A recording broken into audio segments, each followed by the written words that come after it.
Because of old age and declining health, the bar owner next door wants to sell his shop. The young man, who really likes this bar, decided to buy it. While sitting in his own bar, sipping a few drinks to ease his boredom, the young man unexpectedly met an old senior he had met in Macau years ago. As soon as the senior entered the bar, a blonde-haired young man followed him. The blonde-haired young man, looking bewildered, ordered a cocktail to try something new. The senior confided in the owner. The old owner of the shop was also tender, but because of issues related to human rights violations, some force sent people to monitor him. But this message is so strange. Then the senior looked towards the blonde young man who was bewildered like a stray dog.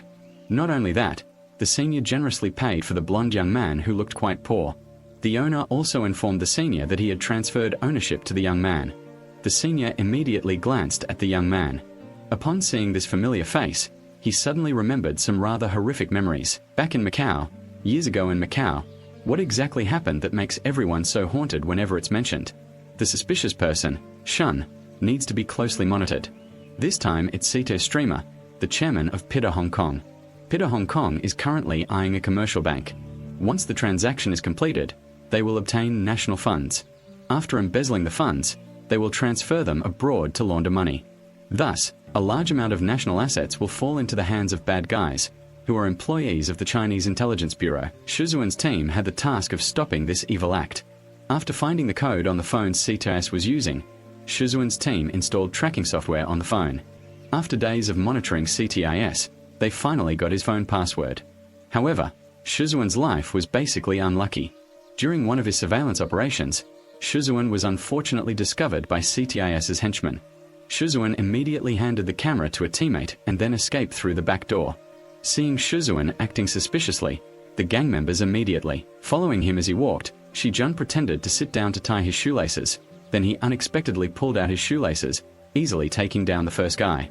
They immediately rushed forward to attack, but it was just a steel wire against Shi Jun. With just a piece of wire, Shi Jun easily dealt with CTIS's henchmen. After finishing the job, Shi Jun immediately turned and left. At the same time, Se An, disguised as a Hong Kong student under the name Jenny, slowly approached Cetus. Cetus wondered why Jenny could remember him when he had only given a speech once.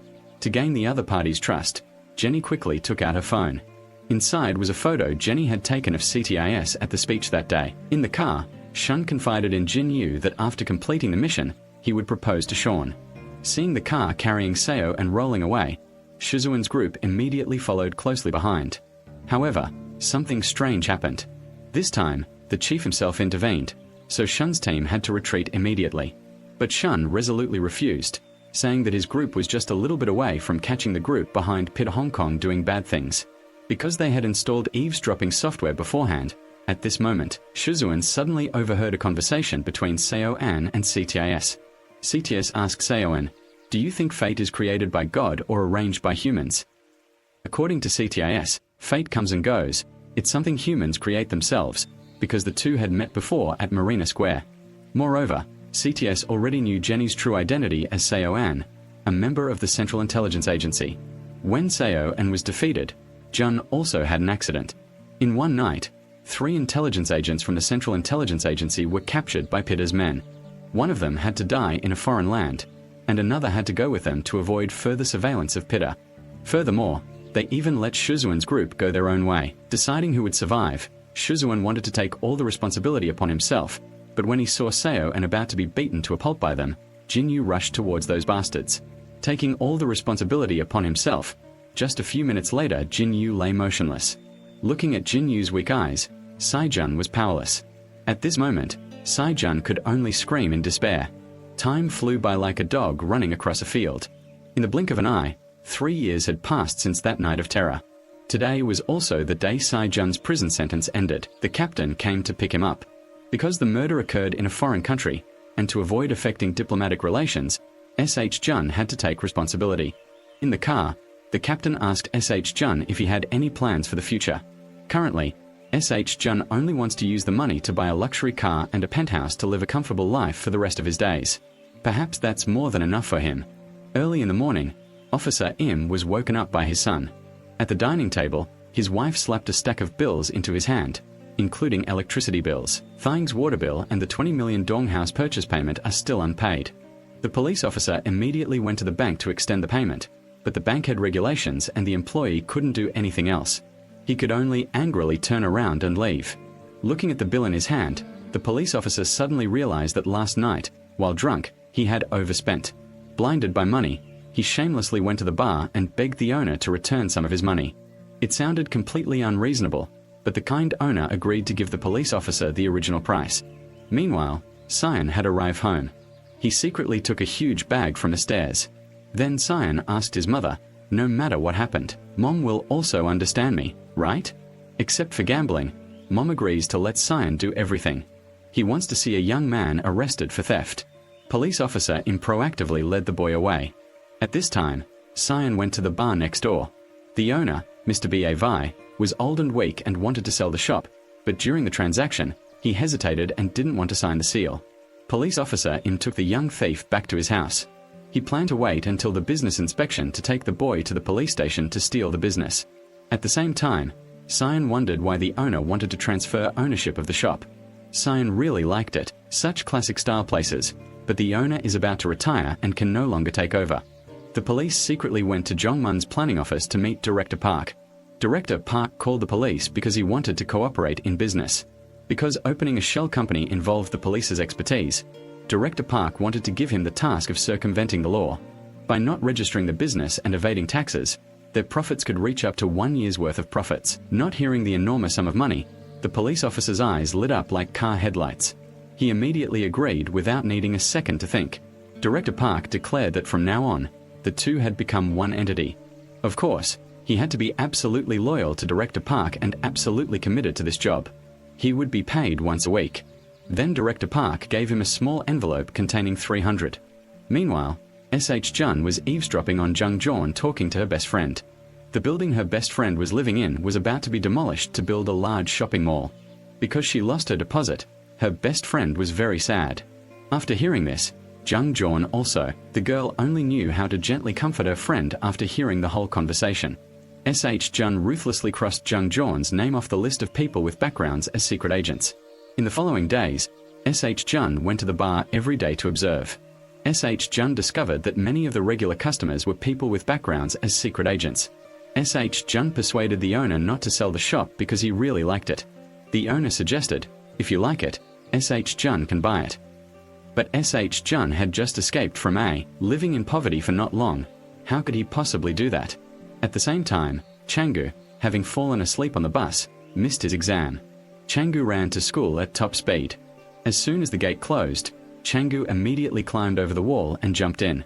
Many police officers chased after Changu to catch him, but none succeeded. Officer Im stood aside observing, secretly admiring the boy's skills. Therefore, after the exam, Officer Im went to find Changu and offered him a part-time job with an incredibly high salary. Moreover, the female staff there were very attractive and all that. Hearing that there were pretty girls there, Changu agreed and rushed there. Only then did Changu realize they weren't his type. Officer Im. Everyone was assigned the task of closely monitoring the special characters listed on the board according to the plan. Changu secretly followed a man for a moment. Unintentionally, Changu missed the bus the man was taking. Changu tensed his glutes and ran frantically to the next stop. And to make matters worse, he even fell asleep on the man's shoulder. That night, when the bar owner was about to stamp the business transfer papers, Shun suddenly stepped forward and stopped him. Shun declared that he would buy the place. Not only that, Shun also, to keep the owner working at the bar, the owner agreed to sell to him on the condition that he get free drinks and coffee. Not only that, Cyan had to keep writer Jung Jawn. Meanwhile, two thugs were bothering Jung Jawn's best friend. The bar owner saw this and immediately intervened. He would give them free drinks in exchange for them getting out of here immediately. Back home, Chang reported everything that happened today to the police. Of course, he didn't report being offered drinks by the bar owner. At this moment, Chan suddenly remembered that he had left his hat at the bar. Meanwhile, the bar owner wondered why S.H. Jun hadn't dealt with the thugs earlier. Si-Juan lied, saying he was incapable of fighting them, but the boss knew perfectly well that Si-Juan had a background as a secret agent, and he was also his junior. After receiving a phone call from his best friend, Somi, Dung Jawn rushed there. The two thugs from earlier were ordered to force Somi to move her shop elsewhere. Si-Juan stood outside watching but didn't intervene. When the director came to inspect, Somi insisted she wouldn't move anywhere, but he ignored her. At this moment, the thug accidentally mentioned something, the old story. The director was once beaten up badly in the alley. After hearing it, the director angrily beat the curly-haired guy to a pulp to warn his subordinates not to go too far out playing. That evening, on the way home, Jung Jawn and SMY were blocked by two thugs. Cyan disguised himself to help them deal with them. The next morning, the police came to the boy's house to arrest him and take him to the station. Seeing the boy's difficult circumstances, the police officer let him go. The next day, Shun visited Jin Yu's grave. Cyan vowed that he would find the person who had stopped them. While still in Macau, believe me, Jin. Then Shuzuan returned to the bar, took out a lot of money and a gun from his pocket. Jung Jawn returned and immediately remembered the man who saved him and his hat with the letter S on it. At the same time, Shun had a nightmare about losing his comrades in Macau and woke up startled. Unable to sleep anymore, Shuzuan threw himself into training. The next morning, Chang came to the bar to find the hat. Shuzuan asked Changu, "It seems like you were writing something down." Changu didn't feel comfortable saying it and was about to leave when Shun said, "If I said anything inappropriate just now, I'm sorry," and offered to drive him to work. On the way, they saw a car. The police were chasing the criminal. Cyan immediately followed them, his car speeding ahead and driving very fast towards the suspect. Changu, sitting in the car, was terrified. Then Shuzuan turned the car sideways to block the suspect, forcing him to stop. Shun successfully helped the police arrest the criminal. Cyan switched places with Chan and asked him for information about where he worked. The prosecutor Changu was investigating was named S. Jun returned to the bar. Jung Jawn asked if Shuzuan still had the hat from the other day. Shun said the owner had come to take it away. Jung Jawn then asked if the hat had the letter S embroidered on it. Shuzuan said the hat had the letter A embroidered on it. Changu is still following Junsu after meeting his friends. Junsu walks to the lawyer's office. Changu is standing in the lobby and accidentally meets an acquaintance, lawyer Seo. She gave him her new phone number. Then Changu reports Junsu's legal meeting with lawyer Dong to his superior, Director Park. Director Park reviews the report and circles this information in red. Early the next morning, Changu meets Junsu again in the park. Junsu tells Changu to rest a day because he won't be going out. At the police station, Im sees two men reporting that they were robbed and had all their belongings burned the previous night. At this moment, Changu calls the police to inform him of the news. He was discovered by the worm at the same time someone knocked on the worm's door. The worm lured him out of the door, making him unable to struggle anymore. The worm asked Mr. Han if the customer had any questions about him. But the customer's confession was a secret, so he couldn't tell him. Meanwhile, the police appeared at the scene of the crime. The victim was none other than Mr. Worm. After examining the scene, the police called Chan Ji-yu out to talk. Chan was very scared. Chan Ji-yu made a fuss and didn't want to work for the police. The police were silent again. Ultimately, why were they making him follow the victim? The police were silent, having no other choice but to say it was an order from the Central Intelligence Agency. Anyway, Chanu didn't want to be involved anymore, so he left everything to the police to handle and left. Meanwhile, Cyan had people install surveillance cameras all over the shop. Jung Jawn was very upset and told Mr. Han. Mr. Han immediately called him out and asked why he wanted to seek revenge or someone to help him get revenge. Cyan pretended not to understand what Mr. Han was saying. Mr. Han was furious and wanted to cancel the business contract with Shuzuan, or he would not allow any customer connected to the intelligence agency. Entering the scene, the victim was completely defeated by Mr. Han and cancelled the camera installation. Director Park was extremely shocked to hear that the victim had died. According to the report, before dying, the victim had met with a lawyer. Director Park asked the police to keep quiet. Let that report be forgotten. The police should not interfere too much. Otherwise, the secret mission they received from the Central Intelligence Agency will be revealed, and then everything will be over. The police began to suspect that the things Director Park had ordered him to do were not really illegal. Director Park firmly asserted that he would never let his subordinates do wrong. Furthermore, the police officer was silent and couldn't let Chan take a break. As soon as the police officer left, Director Park called someone to report back about the office situation. While everything had been resolved at the bar, Mr. Han demanded that Shun recount what happened 3 years ago. In return, he would get information about Jun. Shun began to recount what happened 3 years ago. That year, Pitta Hong Kong spent $12 billion to buy back the bank. His group was tasked with monitoring them. San began to approach CS and changed phones to install eavesdropping software on his phone. Jun X was also present. San began to read the password so that X could copy data from CTIS's phone, But, before the download was complete, CTIS discovered a problem with his phone. Shuzuan hurriedly sent a Korean text message to CTIS's phone, asking SN to translate it for him. Seoan said it was just a text message that was deleted while CTIS was deleting messages. CTIS soldiered and then called back. The data had just finished downloading. After witnessing everything, S told SH Jun that his meaningless actions today would lead to their mutual failure. Perhaps this led to Jin Yu's departure. After saying this, SH Jun wanted to hear Mr. Han tell him about Jun Hyun. Not long ago, Jun Hyun was fired from the company. Shuzuan thought these two things were related. At this point, the captain started to explain. Everyone was investigating Jun's case, but the police were silent and demanded to investigate yesterday's robbery, which angered the captain. The thugs then came to see Nida's director. He said it would cost 2 trillion won to build the Haru shopping mall, so whose pockets would that money go into?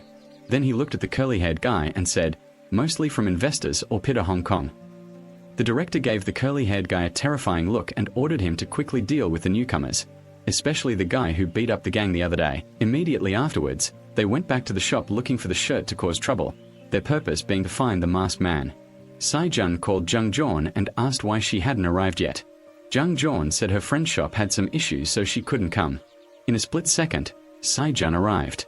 On the way, she didn't forget to buy disguises. A truck was parked in front of the cafe, so the manager didn't see Sai-jun. Sai-jun went into the shop. He lured the gang members outside and calmly dealt with each one. Sai-jun warned them, from now on, don't let me see your faces again. Only after Sai-jun left did the manager notice something unusual. He rushed over, but the gang, he was lying on the ground. He hurriedly chased after Sai-jun but lost track of him. That night, Officer Im came to find Changu and said he would give him a raise before leaving. Officer Im also told Changu that the list of those who passed the police exam was available. Changu hurriedly checked his number but he didn't pass. Afterwards, Changu went to a bar in a bad mood and met Officer Im again. Looking at Changu's face, Officer Im knew he had failed the exam. Officer Im comforted Changu with a few words and also mentioned that recently there had been a gang of robbers burning the victims' belongings, which looked very strange. Sai-jun, standing nearby, overheard this and also chimed in with a few words. Recently, there have been too many robbers on Mun Hoa Street. The robbery might have caused fewer people to frequent this place. Sai-jun suggested that some company was behind it. After hearing this, Officer Im found him very interesting. He wondered what kind of work Sai-jun had done before. Sai-jun said that he had always worked at the old lady's shop. Then Officer Im gave Sai-jun a picture of him and asked the owner for help. At this moment, Nida's people had just caught the robbers. Just as Sai-jun said, Nida's company was behind everything. Officer Im saw them lure the next target and immediately rushed to catch them. At the same time, Jung Jeon and Sira saw Changu wearing the hat. Therefore, the two mistook him for someone else. At this moment, their benefactor had a few guests enter the bar. One of them was San Shuzuan.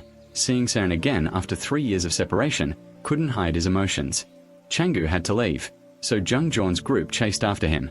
Se-an, upon meeting Shuzuan again, suddenly became agitated and left.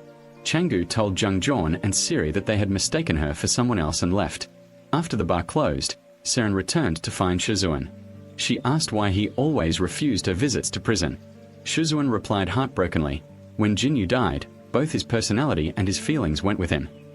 Seren recalled that she and Shuzuan had visited together. When asked about the mission, Shuzuan asked how long she wanted her to continue playing the role of approaching other men. Shuzuan happily replied, until he officially becomes Shuzuan's man. Shuzuan then took out a necklace and put it on Shuzuan. Just as the two were about to kiss, a phone call came in from Jinyu. Because of the hidden camera in his glasses, Jinyu had witnessed everything, so he called to congratulate them. Then, Shuzuan began to approach the target. The man became suspicious and told Shuzuan to take off his glasses. Shuzuan heard this, quickly prepared his gun, and went into the hotel. Meanwhile, the bastard poured alcohol on Shuzuan to force himself on her. Seoan laughs. Trying to stall for time to get more information, Seoan sits on the table and pours wine over herself. She asks what he heard from PITA Hong Kong, that behind them is the hand of a powerful Korean. As soon as she gets the answer, Sion, disguised as a waiter, rushes in to help Seoan escape. Then he confesses his love to her, saying that no matter where they go, he will protect her, please believe him. Hearing these words, Seoan is extremely happy and hugs and kisses Sion. Returning to the present, Seoan asks if Sion hasn't remembered her in the past 3 years. but Cyan only knows how to apologize and says he's just a worthless person who caused her so much trouble. Seo-an really wants to rekindle her old love with Shun, but now her heart is burning with the desire for revenge. Shun doesn't want to involve Seo-an, so he told her never to come looking for him again, but Shun suddenly stopped when he saw the necklace from years ago. Seo-an said nothing more, only left disappointed, remembering that Jin-yu had told Shun to cherish Seo and because she would never abandon him. "So what about you, Jin-yu?"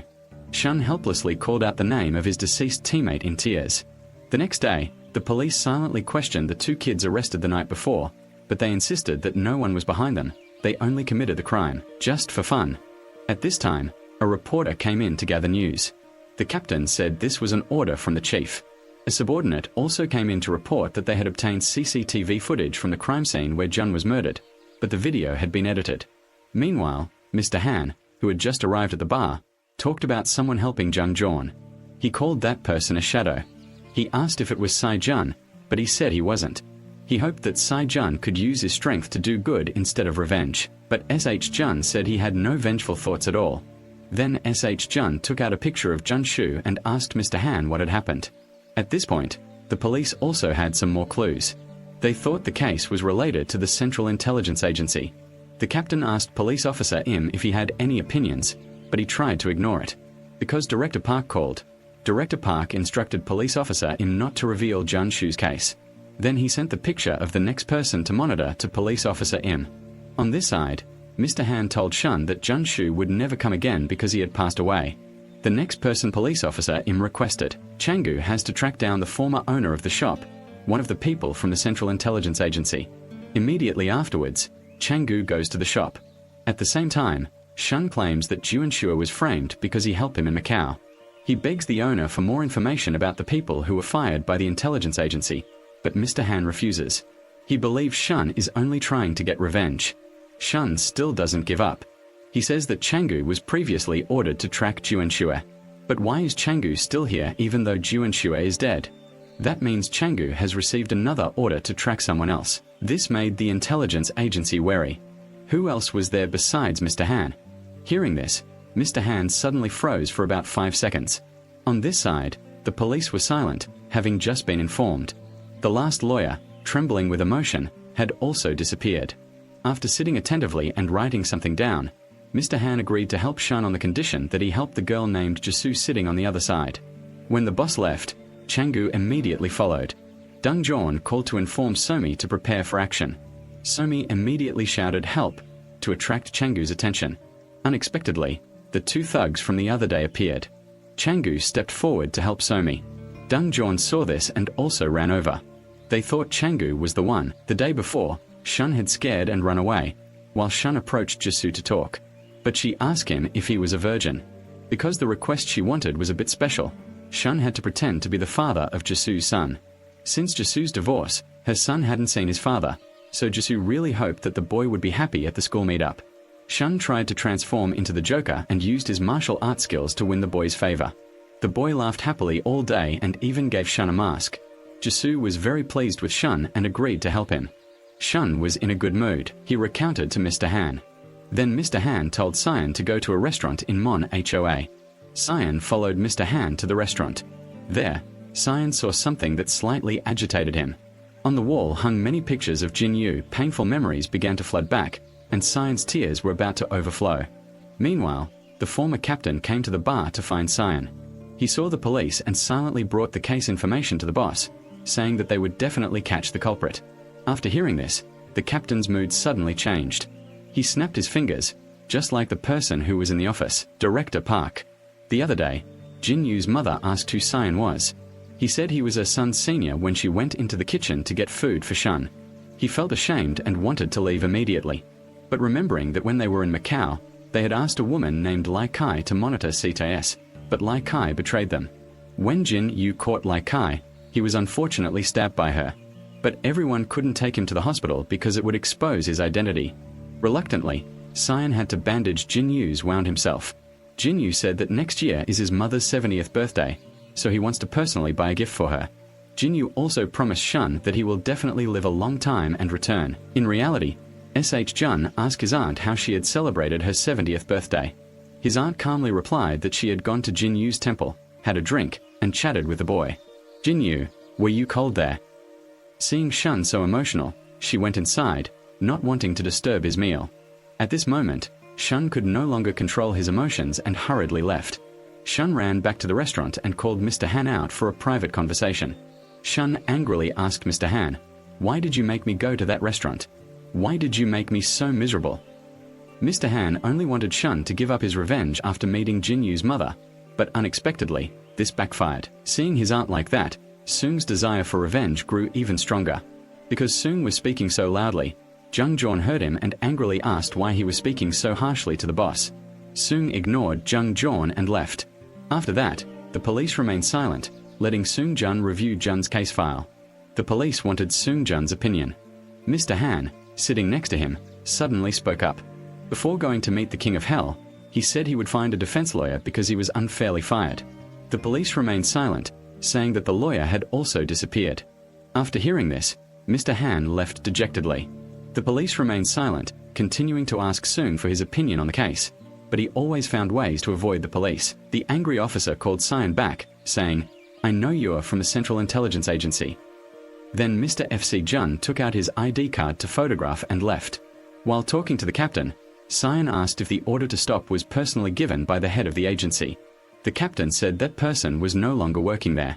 His son was about to go to university, so he didn't want to pursue the truth anymore.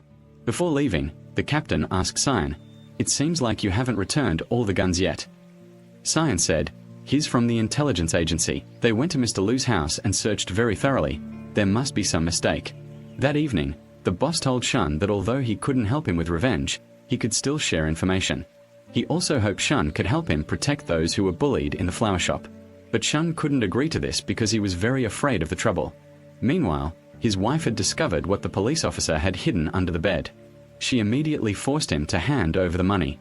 With no other choice, the police officer had to hand over all his savings to his wife.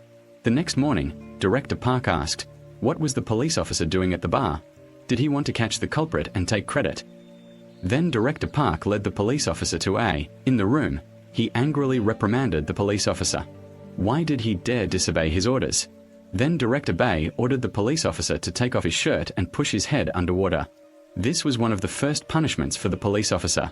Meanwhile, the guy with the curly hair was ordered to quickly deal with the people in Mun Street. The guy with the curly hair led his gang to Jinyu's mother's shop. At the same time, Shun, feeling guilty towards Jinyu's mother, wanted to tell her the whole truth. When Shun arrived, he saw the thugs were also there. The police officer was ordered to handle the situation.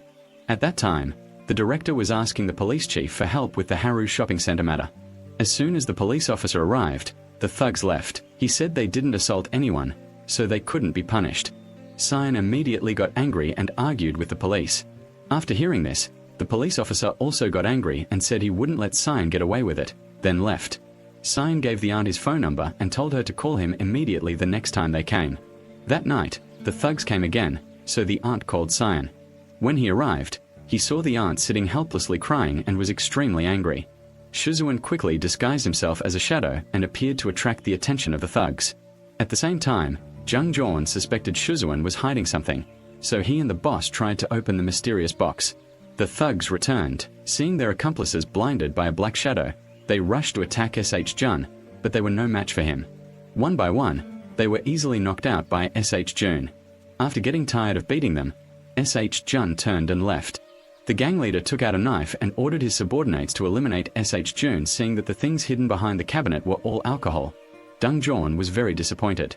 The thugs chased after SH Jun, trying to attack him with knives, but he knocked them down and even stabbed them. On the contrary, Chang, who was nearby, accidentally saw everything. After finishing the job, Shun took off his mask. Chang saw that it was Sai Jun and was extremely surprised. The next day, Director Jun came to inspect the scene where Sai Jun had fought with his subordinates. He even carefully took pictures of the places with bloodstains. Just then, Chan walked in, so he also took pictures of him. Then Director Jun went to the hospital to ask the curly-haired guy. He couldn't believe that one person could take down a dozen big guys. The curly-haired guy confirmed that it was true and guessed that the person must have been extremely well-trained. Director Jun showed Chang Jiyu the picture and asked if it was him, but the curly-haired guy didn't know who it was. Director Jun walked over and warned the curly-haired guy not to disappoint him again. On this side, the aunt asked Cyan if he heard anything yesterday. She heard there was a big fight, but when Cyan arrived, they left immediately. She thought Cyan had dealt with the thugs, but he shook his head and said no. Then she said they were all poor kids who did bad things for money. Whatever the reason, seeing their child in the hospital like that is heartbreaking for parents. At the same time, Changu suddenly asked, "Police, are you only reporting related matters? Is that all for Mr. Han?" The police officer immediately wondered, could there still be someone strange at the bar? Could it be Shizuan? Changu quickly said he would investigate Shizuan, but the police officer said his job was only to monitor, and that he should leave the investigation to him. At the same time, Minute Hai suddenly came to see the police officer. The officer asked him what he was doing there. Minute Hai began to say that he used to steal with 3 seniors, but after being released by the police officer, he had reformed. However, they were afraid Minute Hai would reveal the information, so they beat him up badly. The police officer offered to help Minute Hai, but he said things weren't that simple. Among them, there was one person who was very good at fighting alone, can take down 5 or 6 police officers. Minute Hai said it's okay because the criminal police are also very good. Minute Hai even asked the police to let him and his grandmother stay here until everything is handled. Then Chan came to find Shun. Chang frankly admitted that he had seen everything last night. Shun was surprised after hearing this. Chang exclaimed that he greatly admired Shun.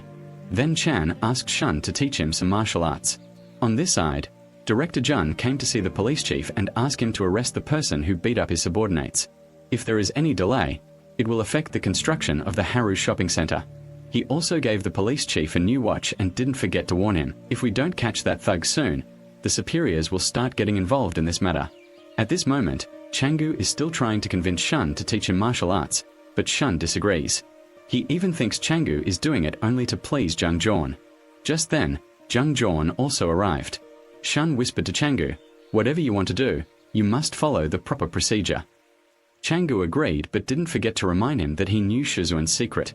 Next, Changu walked over to Jung Jorn, reintroduced himself, and said, even though she's on a date, the captain shows the police chief the scandalous photos of his private life. The police chief was furious. What kind of sewer system is this? XU warned that the chief's daughter's big day was approaching, and he planned to send these photos to the wedding. The chief heard this and was frightened, begging Su-hak to be lenient.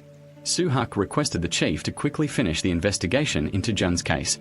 After learning about the brawl, Mr. Han asked Cyan if he did it for revenge.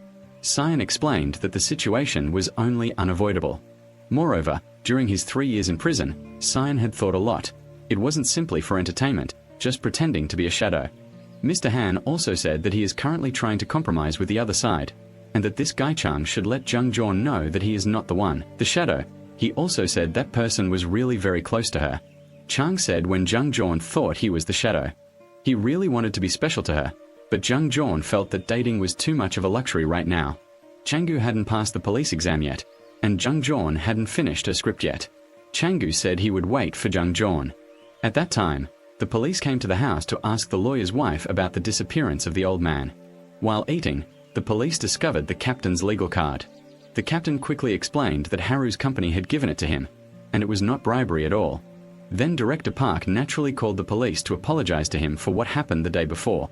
Then the director even gave him, Mr. Im, the next ticket holder, asked police officer Im to quickly investigate Mr. Han's diary to see what Mr. Han had written. Hearing that the police had seized Lawyer Joe's computer, Director Park asked police officer Im to print a floppy disk for him.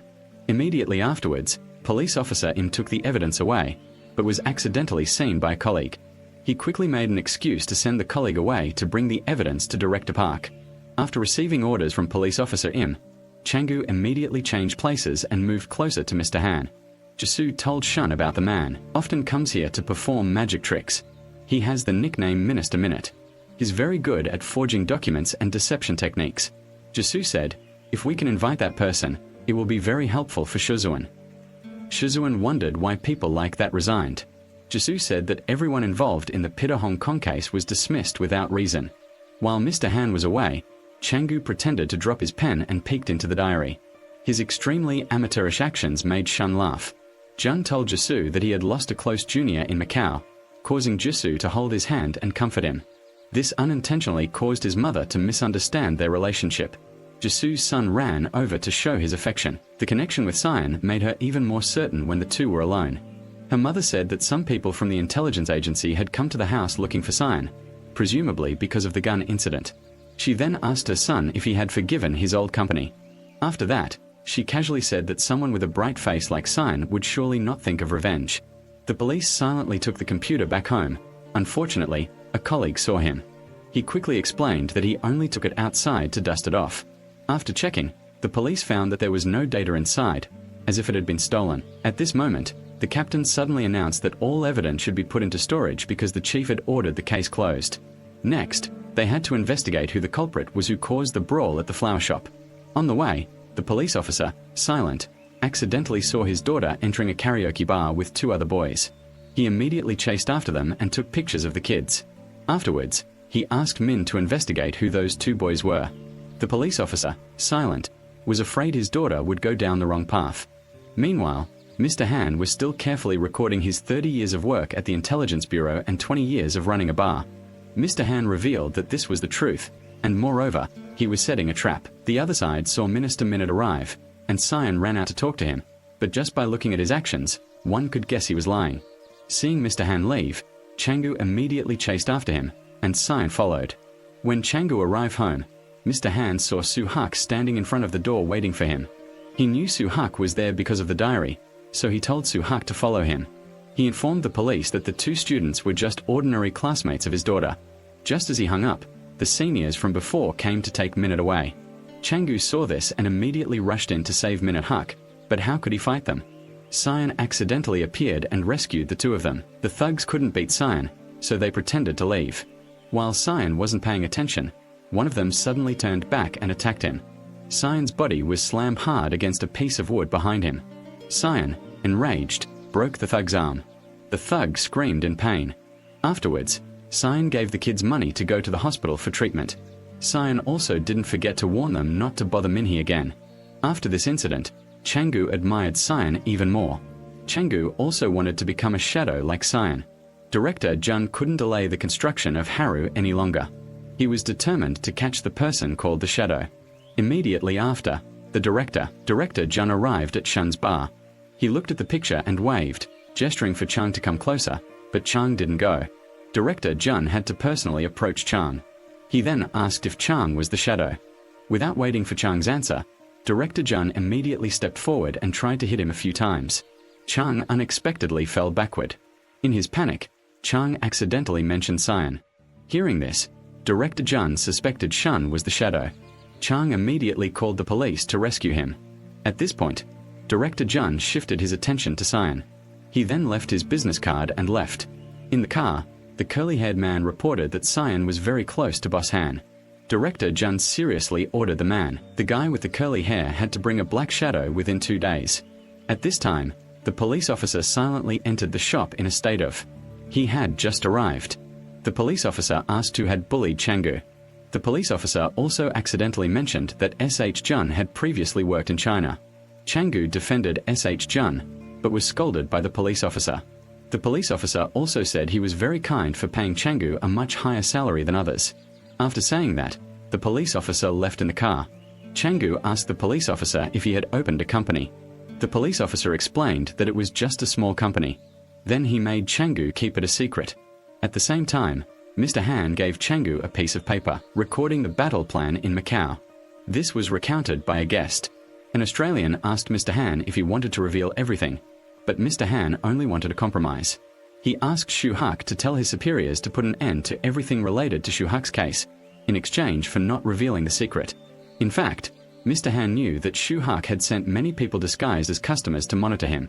He warned that if Shu-hak continued to do so, he would hide Shu-hak's diary. Shu-hak was so angry that he trembled. Meanwhile, Sun was monitoring the police silently. Carefully recording Mr. Shu-hak's address, Shu-hak ordered everyone to pay attention to the bar next door because someone there wants to destroy their company. The next day, Su-hak showed the advisor the paper from Boss Han. Su-hak wondered, is Cyan more dangerous or Boss Han more dangerous? The advisor said, Shu-hak has to judge for himself. He said, the Republic of Korea can be shaken, only the Central Intelligence Agency cannot be shaken. The company started having people closely monitor Cyan. Soo-hak informed Mr. Han that the superiors had agreed to negotiate. Soo-hak hoped he would forever keep their secret. So, the surveillance on me is also cancelled, right? Soo-hak didn't expect Mr. Han to know about this later. He called Director Park. Mr. Han knew that Chang-gu was about to take the police exam, so he bought him a pen to encourage him. Lawyer Seo An joined the consulting team at Haru's shopping center. Director Jun saw Seo An and suddenly became excited. He asked her if she had family in New York. Seo An calmly said no. It turned out that Seo An looked very much like the girl in the photo that Director Jun always kept with him. Chang-gu suddenly told Jung Jeon that Mr. Han used to work at the Central Intelligence Agency. Jung H was surprised and bewildered.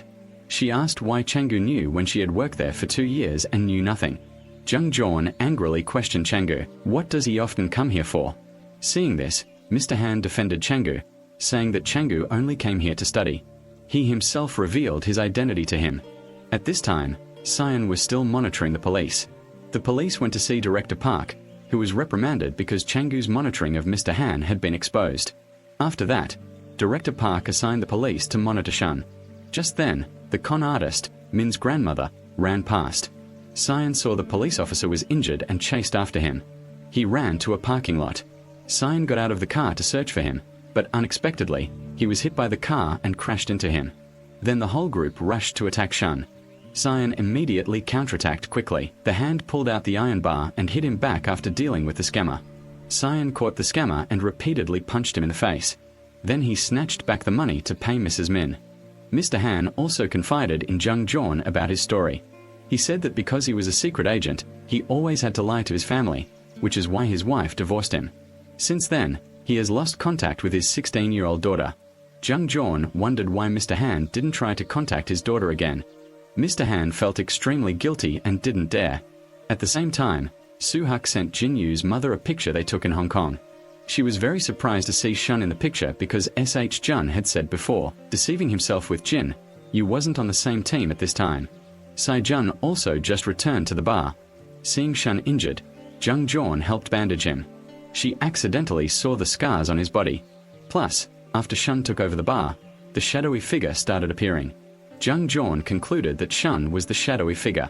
Although Shun said he wasn't the shadowy figure, Jung Jeon didn't want to hear his explanation. Meanwhile, Hanggu lied to the guy with the red hair, saying that Chang-gu was the shadowy figure. After the guy with the curly hair left, the two continued to talk about the shadowy figure. The gangsters from the other day, standing in a corner, overheard the conversation. The aunt suddenly, she went to find Shin, wondering why Shin hid the fact that he and Jin Yu were on the same team. Shin was stunned when he heard this. He didn't dare say that Jin Yu died because of him. Seeing Shin's expression, she guessed there was something he couldn't say. She told Shin that in the future, no matter what he did, he should never use his son as an excuse. On the X side, he informed his subordinates that the police were Im and Chang-gu, but after using them, they would eliminate Shiju. Remembering Jin Yu's mother's words, he questioned himself. Could it be that everything he had done so far was just an excuse? Because of fear, because of revenge. Yinul, so you think so too? Suddenly, a knocking sound came from Mr. Han's side. He thought it was Seo and unable to control his emotions, he rushed in and kissed her. Meanwhile, the murderer had brutally attacked Mr. Han. Han revealed to his senior that the nightclub owner was the shadowy figure. At the same time, the curly-haired guy confidently asserted to Director Jun that Chang-gu was the shadowy figure. The curly-haired guy promised to deal with Chang-gu in a heartbeat. Seo An pushed Shun away and asked him what he meant by doing that. Wasn't the feeling from 3 years ago gone? Jun said, "I'm sorry, Seo An," and Jin Yu Jun excitedly asked Seo An why she still came to see him. Because of Jin Yu's matter, he felt very guilty and couldn't continue dating Seo An anymore. Seo An told S.H. Jun that she really wanted to be by his side to share things with him, but Jun frankly told Seo An that there was no longer room for her in his heart. So what about the kiss just now? Jun explained that it was just a momentary fit of madness. Seo An was disappointed that S.H. Jun still refused to confess to her. As Seo An was about to leave, S.H. Jun said that Jin Yu's mother had come here and said that no matter what he did, he shouldn't tarnish Jin Yu's reputation. Seo An walked over, hugged Jun, and promised to wait for him, then leave and get in the car. Seren reports to X-Hak that everything is progressing very smoothly. That same evening, Dung Jeon finally finished the script. She wanted Mr. Han to be the first to read her work. Dung Jeon also told us that Shun might be the shadow. The next morning, police officer Im texted Changu that the next target to follow was Shun. Changu immediately called police officer Im, wondering why they had to follow people in the bar like that, but police officer Im said they should just follow orders and not question too much. Shun remembered what Mr. Han had said about him having a treasure hidden in the bar. Shun asked Dung for help. John went out to buy things for himself. To facilitate his actions, the police silently took Chan to meet Director Park. Director Park wanted Changu to befriend Shuzuan to make it easier to monitor him. Then he gave Changu a voice recorder and showered him with praise, hoping he would use his valuable talent to contribute to the country. When Shun opened the wine cellar, he found an envelope inside. Shun read the contents and immediately called Mr. Han. But by then, Mr. Han could no longer respond to him. Shun rushed outside and met Changu. He knew Changu knew Mr. Han's address, so he asked him to lead the way. The two of them didn't have time to. When Chan left, Director Jun came again. He asked if Chan was the shadowy figure, but Chan didn't answer. Chan was about to leave when Jun stopped him. Jun said, "Now we don't have time to talk to Director Jun," but he hinted that he wanted Chan to cooperate with him. Suhai Yu, standing upstairs, witnessed everything. He suddenly ordered them to switch to monitoring Director Jun. At this moment, both of them had arrived in front of Mr. Han's house. Cyan rang the doorbell but no one answered. He immediately called Mr. Han. However, the doorbell was coming from inside the house, which both of them found very strange. Cyan tried touching the lock and discovered it was broken. He opened the door and was astonished. With the scene unfolding before their eyes, the police team was urged to apprehend the person named the Shadow, so they went to the bar to find Changu. Suddenly, the captain received a phone call reporting a crime. Upon arriving and seeing Changu, the captain ordered him handcuffed. Shuzuan angrily asked why they were arresting Changu, but the captain ignored him. At the same time, Shirt ran up sobbing to inform Jung Jorn of the news about Mr. Han. After hearing this, Jung Jorn rushed to the scene. In the letter, Mr. Han wrote that an agreement had been reached, but the other side, they certainly won't give up. They will definitely find the diary and attack him. But no matter what, Shun must not seek revenge because revenge is meaningless. The path of hiding that he is taking is the right choice.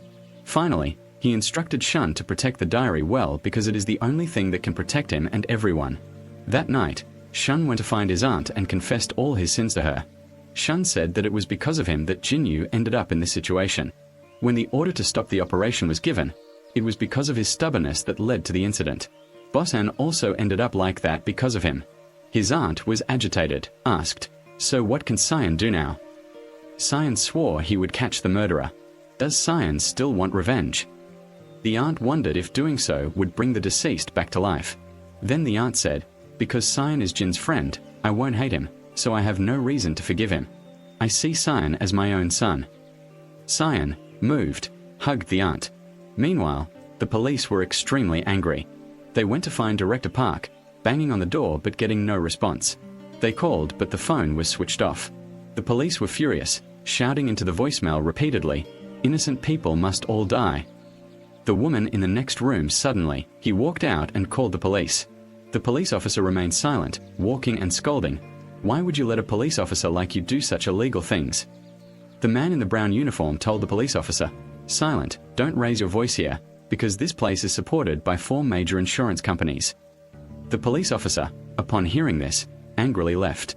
Shiyu called the police chief and said they had arrested the wrong person, Chang, from their side. Not long after, Chang was released. Director Park was the one who came to pick him up. Chang was puzzled. Finally, Director Park's office quietly said, "Because those who came before have done illegal things and left consequences for those who come after, we must protect them." Director Park let Chang listen to the recording where he recommended him, with the police department, leave the rest to the intelligence bureau.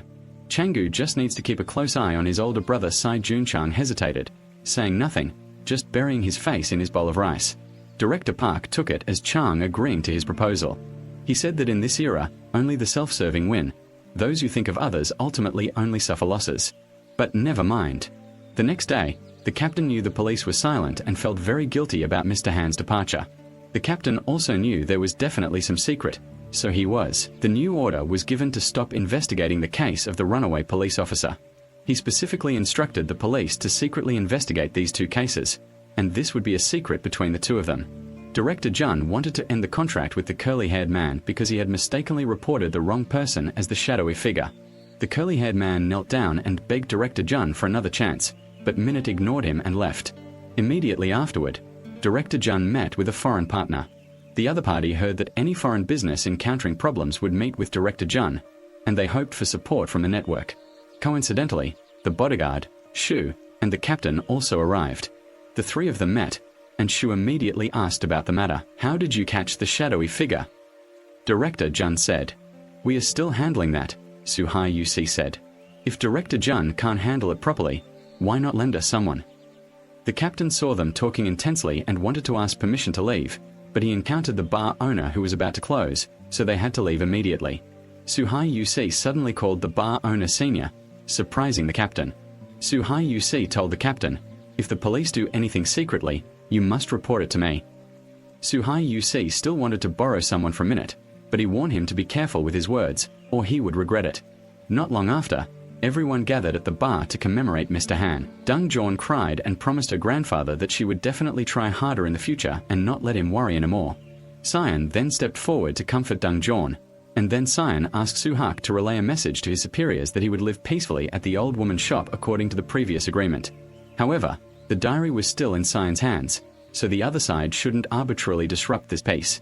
Suhak got into the car, his face flushed red with anger, and slammed his hand down on the seat. That morning, while jogging, Shun recognized the license plate of the car that had previously followed him. Shun left a message telling them not to bother him. Jung Jorn took a picture of it. Chang came to the bar and told Shun that from now on he would be honest with him. But when Shun asked Changu who the next person he had to follow was, Changu lied and said it was Jung Jorn. That night, two thugs suddenly came to the bar and caused trouble. They smashed everything and trampled on Jin's portrait. The aunt immediately called Shizuan. Shizuan rushed over and was ambushed from behind. Shizuan quickly counterattacked but was knocked down. This fall affected his arm, which was injured the day before. Just now Shizuan didn't believe Changu was following Jung Jorn because all the people Changu had followed before were from the intelligence agency. Changu started to stammer, saying he was only following orders to make a living. Shun took out a picture of Director Park and asked Changu if he knew this person. Changu continued to deny it. Shun said that if this person was really the head of the office, then the next person in danger would be Jung Jorn. Just then, his aunt called, so Shizuan hurriedly ran off. Remembering that Director BK had promised to recommend him to the intelligence agency, Changu was about to delete the picture from Shizuan's phone when Jung Jorn suddenly appeared and told Changu to quickly run after Shizuan. So Changu did. He put down the camera and chased after Shizuan while clutching his aching arm. Shizuan saw the shattered photo of Jin Yu and immediately regained his composure, stood up, and fought back. Shizuan knocked down the first guy, and while questioning him, he was almost attacked from behind. Shizuan turned around, broke his leg, and asked who hired him, but he said he didn't know. The aunt had to stop Shizuan, otherwise there would be a murder. Outside, Chang was arguing with Director Jun and got beaten up. Shizuan came out and saw this scene.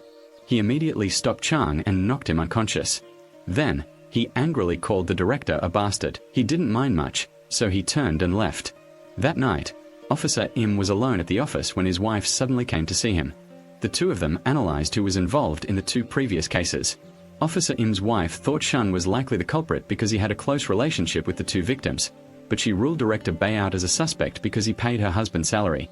At that moment, Jung Jorn called Officer Im to the bar and showed him the message Shun had left.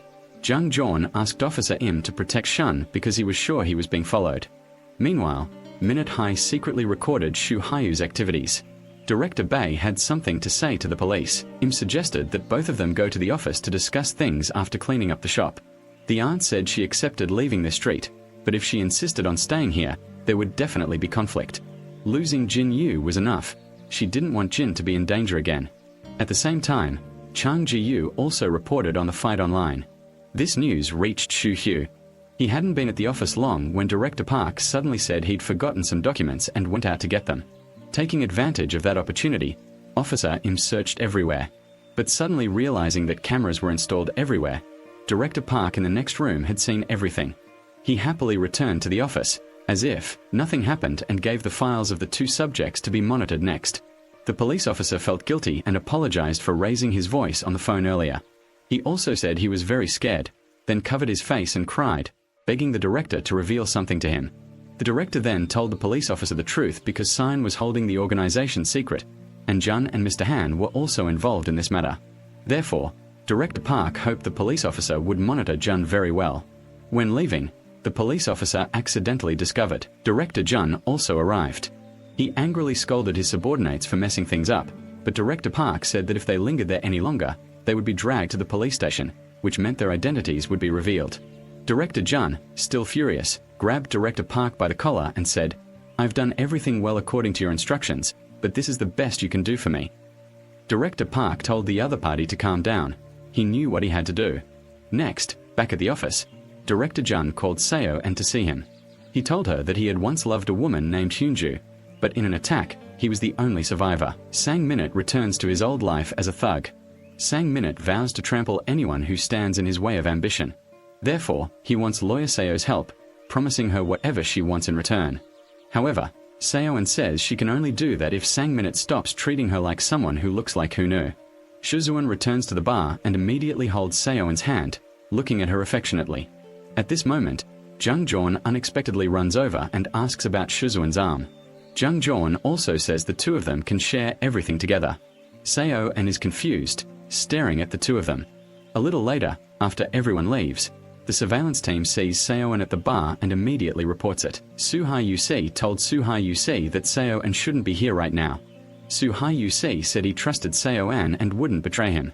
Soo-ha-yu-si, who had studied with previous agents, asked Minister Minute what Soo-ha-yu-si's purpose was in calling everyone here. Soo-ha-yu-si said it was for revenge. Soo-ha-yu-si believed that Soo-ha-yu-si was eliminated because he knew the truth about the case in Macau. 3 years ago, Soo-ha-yu-si guessed the culprit was someone from the intelligence agency. Minister Minute thought she was talking nonsense. Why should the organization have to deal with its own people? Wouldn't that be better? Could they be protecting us? Soo-ha-yu-si was fired. Because he told the truth, Soo-ha-yu-si had to go to prison for a failed mission.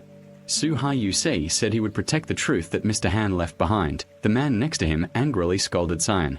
He wanted to handle this himself because he owed Mr. Han a favor before. After everyone left, Seo-en entered.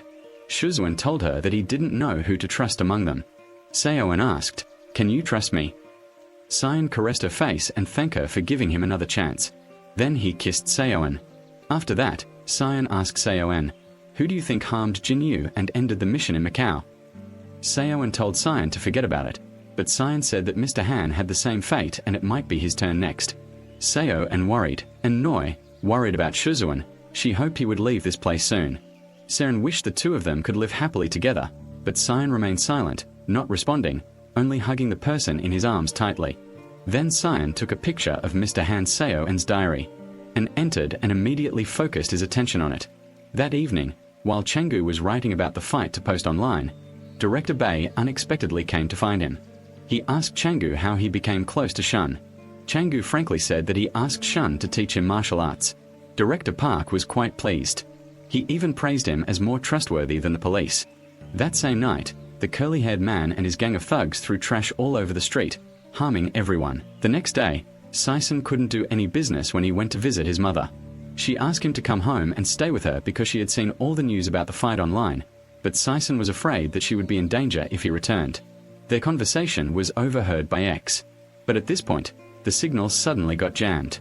When Sison returned to the bar, police officer Im came to see him and showed him a picture of June officer Im believed that Jun and Mr. Han were murdered by the same person because both had similar cuts. Officer Im suspected Cyan was the killer because all three were from the intelligence agency. Moreover, Officer Im also showed a picture of the car that was following Sison. He thought that someone was suspicious and was following Shizuan, wondering if it was someone from the intelligence agency. Shizuan, enraged, slammed the table, stood up, and yelled at the police to shut up. "Shut up. You're talking nonsense." Shizuan shouted loudly before Shizuan arrived. "No one has lost their life yet, so I can leave," Shizuan said. Shizuan looked Shizuan straight in the eyes and said, "Now you're under my suspicion. How can I easily let you go like that?" John Dung from the other side asked, "Why did she ask you to protect Shizuan at first, but now you suspect him?" Shizuan didn't care. He even demanded that Shizuan turn himself in, but Shizuan revealed the murderer who killed Jun. Mr. Han harmed his British comrade in Macau 3 years ago. The police were silent. Just leaving the bar, they met Minhee. Minhee said, "The MSAS bar across the street is monitoring Shizuan's every move." That kind old man once saved my nephew's life." The police was silent again and handed the captain the file of Director Park and Shizuan's ID. Now he thinks Director Park is the real culprit behind everything. Immediately after, the captain handed the file back to Suhak. The next day, Suhak met with his superior again by the river. This person said that if the diary was still in Shizuan's hands, peace would not last much longer. Suhai Yusi must find the diary. Suhak was afraid of bloodshed, but this was unavoidable. His superiors ordered Suhak to closely manage those around him, and in case of an emergency, he had to issue an order immediately. Suhak went to the bar hoping Cyan would hand over the diary to the organization. Otherwise, Cyan would be in danger, but Cyan worried whether he could leave safely and live a peaceful life after handing over the diary. Suhak said he could guarantee Cyan, but Cyan suddenly remembered what he had seen that day. Suhak's men are following him. How can he trust Suhak? At that moment, Somi called with a terrified voice. Dungjawn heard it and rushed away. Shizu saw him and immediately chased after him. When they arrived, they were met with the sight of Somi tied tightly to a chair. The man in front of them used a piece of fishing line to pull it taut. On his hand was a familiar tattoo, a tattoo Shizu could never forget in her life, because he was the one who murdered Jinyu that year. Before that, Director Jun was meeting with partners. When the land clearance issue in Mon HOA Street was leaked online, the partners thought Director Jun didn't know how to handle it, so they want to withdraw their investment. Jun begs Minute to give him more time because building Haru is his lifelong dream. He warns Minute to be careful with his words. Minute just arrived back at the company and met the Hong Kong guy again. The two happily hugged each other. Director Jun even gave him the hat of the shadowy figure. Back to the present, SH Jun ran over and recognized him immediately. Changgu and Jung Jawn also ran over. Shirt, frightened, ran towards them. Shun immediately told everyone to run away, then he rushed into a fight with the guy. Outside, the IM police group had raided the place. Seeing too many people, he immediately jumped into the car and fled. Cyan missed a good opportunity to catch him, which he regretted greatly. He ran to Jinyu's mother's shop and said he would fight them together. Changgu gave Shun a black baseball cap to wear. That night, his father called Changgu and told him to find 300 to compensate for his brother's incident. But where would someone with an unstable job like Changgu get such a large sum of money? The next day, Director Jun told the Hong Kong guy that they absolutely had to eliminate Shun because if their secret was revealed, everyone would be eliminated by the person behind it. Changgu went to find Shun for help. He taught me martial arts, but Shun brought up Changgu again. He lied, saying he was monitoring Jung Jawn. Shizuan said that since the two sides no longer trusted each other, Changgu didn't need to come here anymore. At the same time, the man who had arrested Director Park the other day wanted to know who was behind Director Park, but the director vehemently denied working for them anymore. He also lied, saying he belonged to the peripheral organization of the police's military service. Shizuan knew the secret that Minister Minute had previously brought in military technology, the core revealed to the Japanese spy. The angry minister grabbed Shun by the collar and told him to give him the diary, but he was stopped by Jisu. Shizuan said it's best now that everyone trusts each other. At that moment, Seoan also arrived. He asked her if Captain Shuhak could be trusted. Seoan promised to infiltrate the company to investigate Shuhak for him, but as soon as she turned to leave the bar, Seoan reported the location of the diary for Shuhak. Seoan also said that Shun was suspicious of the captain. At this time, Minister Minute confided a little to Shun. Taking out the photo of the Hong Kong assassin, Minister C felt that this person looked very. Sai Jun begged the minister to reveal more information to him, but the minister said to wait until he understood his method first. That evening, Sai Jun disguised himself and went to find the curly-haired man, telling him to follow him. Sai Jun showed him the picture of the assassin, but the curly-haired man said he didn't know this person at all. Sai Jun tried to ask for more information about Pitta Hong Kong and Director Jun, but the curly-haired man denied knowing anything. The next day, Jun went to Minute and decided to sign another contract with the curly-haired man on the condition that he catch the shadowy figure on this side. Director Park has assigned Chanu to the intelligence agency with a special mission. Moreover, he even gave him a message beforehand. No.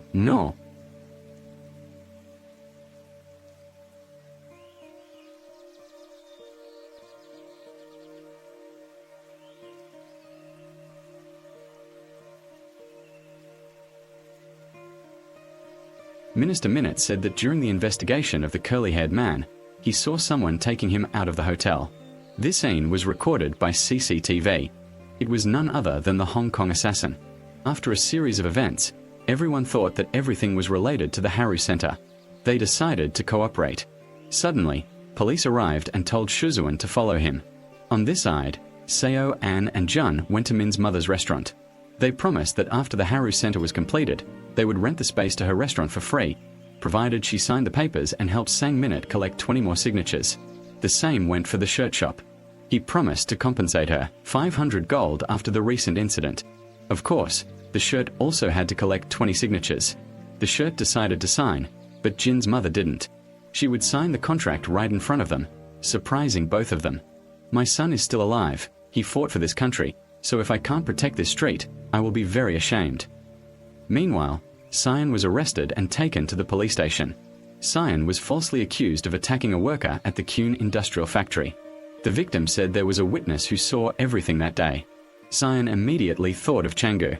Deng Jorn saw Seoan coming and asked her in the shop to take him to the police station. Seoan, they quickly searched everywhere. Unfortunately, Jung Jorn turned around and saw everything. Then San sent people to search the bar outside.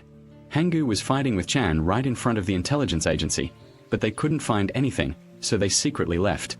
They returned to check the cameras and discovered that Jong Jin had moved the box. The police officer said, "I can't release Cyan yet because I need permission from my superiors." Cyan guessed that the intelligence agency was the one who benefited most from his capture because they needed something from him. The police officer promised to help him find it and then left. At this time, Jung Jorn informed Shun that Tino had seen Seo and find the book. Cyan's kitchen diary was very surprising after hearing it because Seo was the person he trusted the most. On this side, Suhak was giving orders to his subordinates to search for Jong Jin. Suddenly, the police officer arrived. Suhak quickly chased the police officer away and told his subordinates to quickly leave the place. After everything, Director Park decided to fire the police officer. The police officer begged the director to pay him his salary from last week, otherwise he would tell everyone everything they had done. Director Park was extremely angry after hearing this. He threw money in the police officer's face. The police officer still managed to sit down, pick up the money, and return home with a box of birthday cakes, holding the money in his hand. When his wife came to ask what Officer Im was doing, she saw him angrily ironing each banknote. Officer Im promised he would definitely let his daughter fulfill her dream of becoming a pianist. Then Officer Im burst into tears. His wife saw this and went to hug him tightly. That night, Chan visited Cyan and promised to testify for him. Chan recounted that when he was a child, his father had opened a formal wear shop, and business was doing very well, but then one day the landlord suddenly told his father to move out. Because of this, Chanu's older brother beat the landlord's son. Before Chanu could finish telling the story, he fell asleep. Cyan took off his jacket and covered Chan with it. The next morning, before giving his testimony, Director Pak went to see Chanu to remind him of the promise he had made to him. The police asked Chanu who had used the knife first. Faced with a dilemma between his conscience and the money his family needed, Chanu was confused and didn't know how to answer. He burst into tears in front of everyone. The police officer gave Chanu a handkerchief and told him to be brave and tell the whole truth. Chanu began to say that night, Cyan had picked up the knife first. He went on a rampage, slashing everyone. Blood splattered everywhere. The scene was extremely tragic. After hearing Chanu's testimony, the chief said that Cyan was an extremely cruel and inhumane person. The police officer spoke up to defend Cyan. Then, Chang was unexpectedly scolded by the police chief, but then he said that everything he had just said was a lie. Then Chang gave the police a voice recorder containing a recording of everything Director Park had forced Changu to say. First, he said that Shun had attacked with a knife first, with the purpose of isolating him from society. Then Changu confessed the truth. The opponent had attacked first, and Shun was only acting in self-defense. The police chief was furious after hearing this and looked at Captain Changu. Changu stood up and shouted, asking Shun if he heard him. Changu claimed Shun was the hero of the flower school. The police chief asked who the voice in the recording was. The police officer remained silent and confirmed it. That voice was definitely Director Park's. He also said that he had discussed it with the police chief earlier. Suddenly, he told both of them to follow him. The Hong Kong group disguised themselves and infiltrated the police station. Then Cyan was released. Jun Hai slipped a piece of paper into Cyan's hand, saying that he would definitely use it later. Then S.H. Jun was taken to meet Changu. Changu hoped that S.H. Jun would be worthy of what he had sacrificed. S.H. Jun was afraid Changu was in danger, so he asked Jun Hai to let him stay for another half day. He would use that time to think of a way. At this moment, Sen suddenly came to find Shun. On this side, The police chief led 2 police officers to meet Director Jun. Jun said SH Jun was the biggest obstacle to building the Haru shopping center. The police officer silently looked at Director Jun and suddenly remembered that he was the one who had come to Jong Moon's office the day before. The police officer silently asked Minute what his relationship was with Director Park. If Director Bay received orders from the intelligence agency to do this, it meant that Director Jun was also involved with them. Minute didn't bother to answer, only saying that the director didn't know how to manage his subordinates. The director then scolded the police officer silently, but the police officer silently stood up and warned Director Jun that he would investigate. Knowing everything, the police officer silently was about to leave when was slapped by the chief. The chief angrily said he would investigate even the police officer, then stripped off his police uniform. Seo-an looked very worried and wanted to help Shizuan.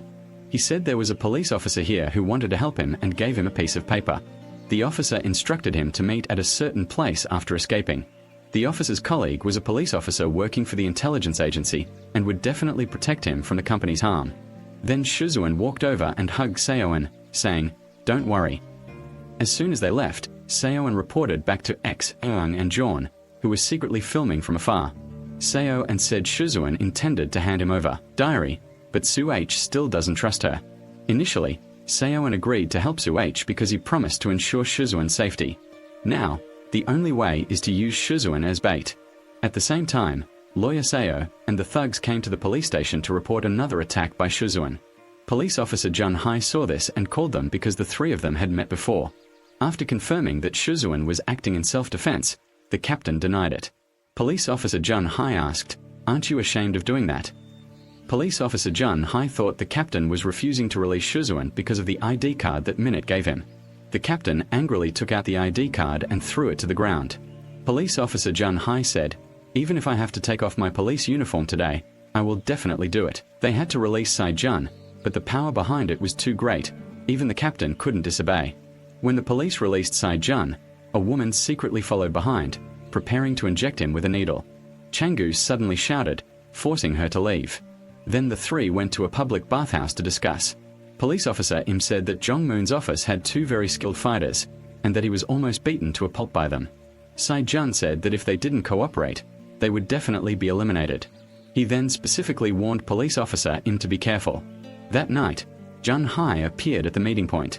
The intelligence agency's people were following him, but Sai-jun photographed him. Then Sai-jun, getting into the car, Shizuan asks Su-hai. He thinks Seo-an is suitable for this position. Actually, Seo-an wants nothing more than to protect Shizuan. Her feelings for him are genuine. Shizuan recalls 3 years ago when the 4 of them were always together, but Jin Yu was gone, and the other 2 deceived him. Then Shizuan asks if Jun is the one who wanted to hide the secret from 3 years ago, and therefore eliminated Run Zux and Mr. Han. He immediately retorts, "I have no reason to do that." Shizuan says the killer used the exact same method as what was done to Jin Yu. Shizuan gives Su-hai a picture and says this person works for the Haru Center, then leaves. Jun buys a cup of coffee to thank Jun Hai. Everything started with the discount coupon Jun Hai gave him. Now, Jun's heart is forced to erase Sern's image, who also informs Sern that everything has failed because Si-juan knows the truth. Sern leaves the cafe heartbroken.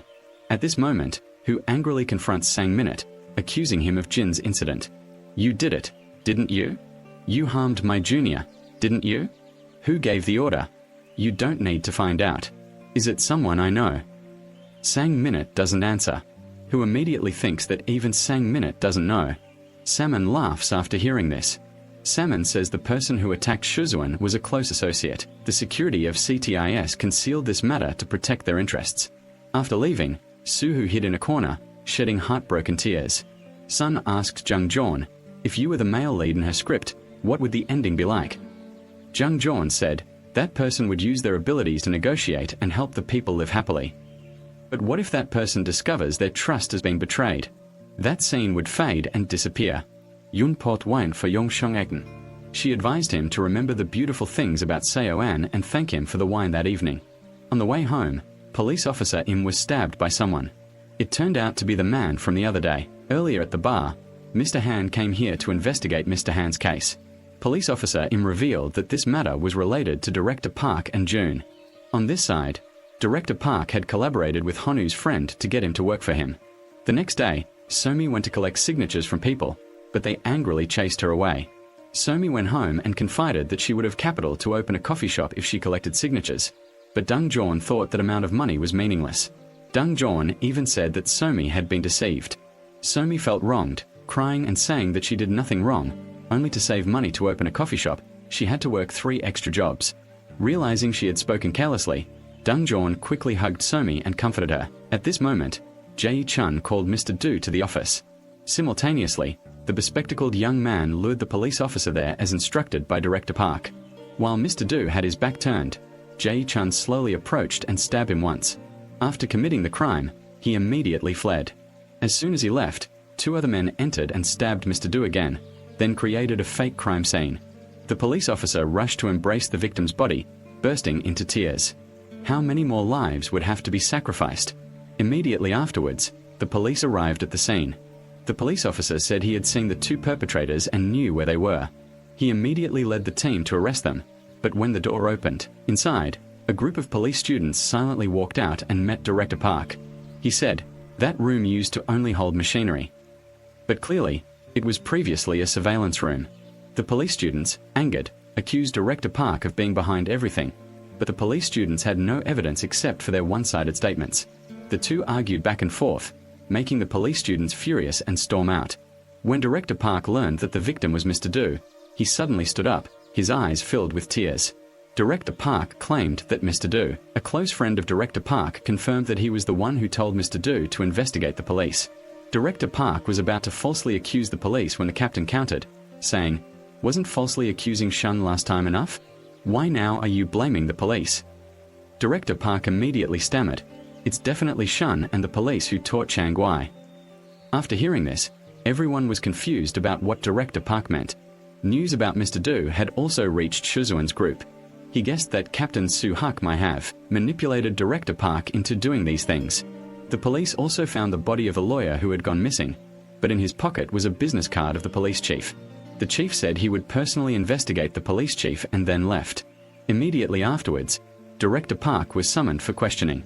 There, he did not admit to paying the police chief 3 times a week. He then falsely accused the police chief of accepting bribes from Shizuan. The police chief then confessed that Director Park was drunk, causing him to destroy Lawyer Joe's computer. In summary, after hearing everything Director Park said, it's possible that Officer Im is the culprit. After learning that Officer Im was working outside the station, the chief affirmed that he would personally take off Officer Im's uniform. At this time, the Shijun group is compiling a list of people involved in the case. Shizuan believes that if they can just catch Director Bei, the intermediary, everything will be revealed. When Officer Im's wife returns home, someone approaches her car to do something. At the same time, Changu arranges to meet Director Park to return 3 million world and begins to trick him into revealing the truth. The truth is, Dang Jorn entered the bar and started recording, but Director Park was too cunning to guess Changu's intentions. Changu deliberately asked him to admit that the police officer was not the culprit, but Director Park wasn't easily fooled. He even said that if Chan kept doing that, it would be a waste of his life, then turned his back and left. Seoan went to the bar to meet Cyan one more time. She still hoped he would give up the diary for safety, but now Cyan no longer trusted Seo and said heartbrokenly, "One day you will definitely understand me. I did everything just to protect you." But Cyan asked if that was true or just a pretense. Having calculated beforehand, both Shizuan and Seo knew the captain had tricked them. Shizuan said that this was the end. There would be no more after this. At the same time, Hangu's friends came to find Minhee to ask about the case. They were quite surprised that the victim was stabbed multiple times while Jae Chun only stabbed him once. The next day, the chief ordered a search of Officer Im's house and handcuffed him. The chief also had someone check Officer Im's wife's car. They found a piece of parachute cord identical to the one found in the case of Mr. Han and Sunday. The chief ordered Officer Im dragged out of the car. Jun Hai advised Officer Im that in this case, even though he wasn't wrong, they should also run away. The other police officers pretended to chase them but stopped halfway, letting the police escape. At the same time, investors were gathering. Salmon said he didn't know how long Mr. Hong woman could protect them. Once the Haru Center construction was completed, they would receive 1 trillion world. Salmon asked, between those who make trillions of world to boost the economy and those who make tens of millions of world each year, who is more important? Mr. Hong was put in a difficult position, plus the pressure from those around him. He could only say, "I'll review what Shu Hak was doing when he left." Mr. Hong angrily asked Shu Hak why he didn't help Director run properly. If he displeased neither company, even his position as Prime Minister would be difficult for Mr. Hong to keep. Su Yu asked if Nita Company was the one that requested the cessation of the mission in Macau years ago. Why could Mr. Hong accept such an unreasonable condition? Mr. Hong, agitated, grabbed Shu Hak by the collar. Their orders were similar to orders from superiors, so he couldn't resist. If Shun had stopped that day, the incident wouldn't have happened. Mr. Hong ordered, from now on, no matter what Haru Shopping Center does, even so, Shu Hyo must absolutely cover for them. On this side, the police suspect that Officer Im fled to the bar, so they come to check. But as soon as the police leave, Officer Im arrives. When Changgu meets Minute Hai, he accidentally discovers new details of the case. Changgu informs Officer Im that Jae Chun was the one who stabbed Mr. Zhou. After Jae Chun leaves, 2 other people arrive. They create a fake crime scene. On this side, the group of businessmen in Manhua have come to find Director June. They heard that the shirt has received the principal amount. If they also get their capital back, they will definitely leave. In the chaos, Officer Im's wife secretly planted a device. Overhearing from under the Director Jun's desk, he said the first 10 households would receive 40 million won. This meant that 80 households on Mun Hoa Street would have to compete for it, and those who signed the latest wouldn't receive anything at all. However, the residents of Mun Hoa Street chose to leave instead of fighting each other. Meanwhile, S.H. Jun and his gang were meeting to discuss how to deal with Director Park. Changgu said he needed to meet Hangu to talk. Changgu once again asked Shun to teach him martial arts. The next day, Changgu asked Minute Hai to call Hangu and arrange a fight. While Changgu was talking to Dang Jorn, Hangu suddenly lunged forward. Before the martial arts duel, Changgu kicked him once and set a condition. If Changgu won, Hangu had to help him with something. Hangu immediately agreed. Without waiting for Changgu's reaction, Hangu threw the first punch, but this time Changgu dodged very quickly. Then Hangu launched a series of attacks, but none hit. Remembering his training with Shuzuan, he had instructed Changgu to focus on dodging because whoever attacks first will be caught off guard. Then Shuzuan told Changgu to hit him so he could demonstrate. Encouraged, Changgu immediately lunged at Shuzuan. Back to reality, Changgu threw Hangu to the ground, making him extremely angry. The two then lunged at each other. After a fierce fight, Changgu finally won at Boran and received a package containing a report written by Captain Song. After winning, Changgu convinced Hangu to take him to meet the person who attacked Mr. Zhou. Shortly after, the police arrived at Director Park's office to report that the culprit had agreed to surrender. Furthermore, the culprit confessed that Director Park himself had instigated him, which is why the police arrested Director Park. Then, Shun called Jun Hai to inform him that the culprit had changed his mind and no longer wanted to surrender. The police had to withdraw from Director Park's office after the police. Director Park left, terrified, and immediately called someone that night. Director Park's subordinates raided Jae Chun's house. However, the person they faced was Chun.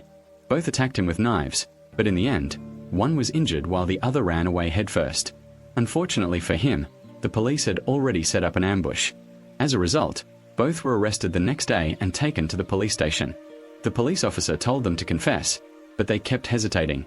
Then, when the officer took out a piece of rope, both were extremely surprised because they had never seen it before, and they were not the culprits who put the rope in the car.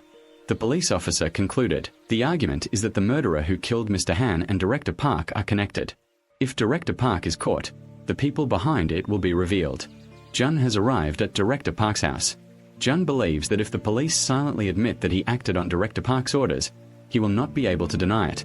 On Jae Chun's side, Changa persuades Jung Jorn to tell Jae Chun that the reason the police haven't come to arrest him yet is because they want him to turn himself in.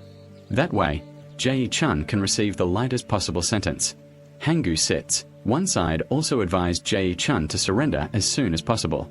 The statements of all three sides matched, all specifically naming Director Park as the one who ordered them. However, Director Park calmly sat and laughed as if he were innocent. After hearing this, Captain Song and the police officer were both furious. They both shouted loudly at Director Park. Director Park, enraged, stood up and shouted, "The reason you can sleep peacefully at night is because we covered up their secret." At this point, the superior asked X-High UC if he was the one running the J-Moon office, but X-High UC vehemently denied it. However, the documents the police obtained listed Su-Hak's name. Su-Hai UC, the company owner, said, "This is fabricated evidence." The superior claims that Su-Hai UC set up that office to help Hong Woman run for Prime Minister. The superior swears to clarify everything and tells Suhai Yusi to leave. Just as Suhai Yusi reaches the door, he meets Seo and Suhai Yusi asks Seo and who sent the confidential documents to Shizuan. Seo and feigns innocence and says she knows nothing. However, it was Seo and who sent the confidential documents to Shizuan, which made him trust her once again. Afterwards, Shizuan's group meets again to find the person behind Director Jun. They plan to provoke Suhai Yusi and find the culprit soon. After Exak went to the bar because of the diary, all the pressure fell on Exak. Exak wanted to know if Cyan had given the diary to anyone in the organization. Furthermore, Exak insisted he was not involved in the case of Junhak and Mr. Han. Cyan promised to sell the diary in exchange for Exak admitting that he was the one who ordered the assassination of Junhak and Mr. Han. Moreover, Cyan had to admit that he was working under Hong Yuman and the forces behind him, and that it was for this reason that Exak tried to cover up the case in Macau to help that group. Exak became furious and told Cyan to shut up, but Cyan stubbornly continued to question those who had. Who is the powerful one? Before, Shuhak was still a very warm person, but because of Jinyu's death, Shuhak is very heartbroken. But doesn't Shuhak feel ashamed for following Director Park's orders? Even though Sun kept provoking him, Shuhak calmly said he didn't understand anything. After saying that, Shuhak turned around and left. After this incident, Shuhak will surely suffer a lot of blows. Let's wait and see what Shuhak will do or whether the assassin will strike again. At the police station, the chief announced that someone from the intelligence agency requested an investigation into Park Sa-Hu to help them. At the same time, the superiors also fired police officer Im. Before leaving, Director Park and his brother Hoang requested to speak. Talking to police officer Im and Captain Park, Director Park said that everything the police chief had done so far was related to them, so he asked the two of them to help him with one thing: withdraw the arrest warrant.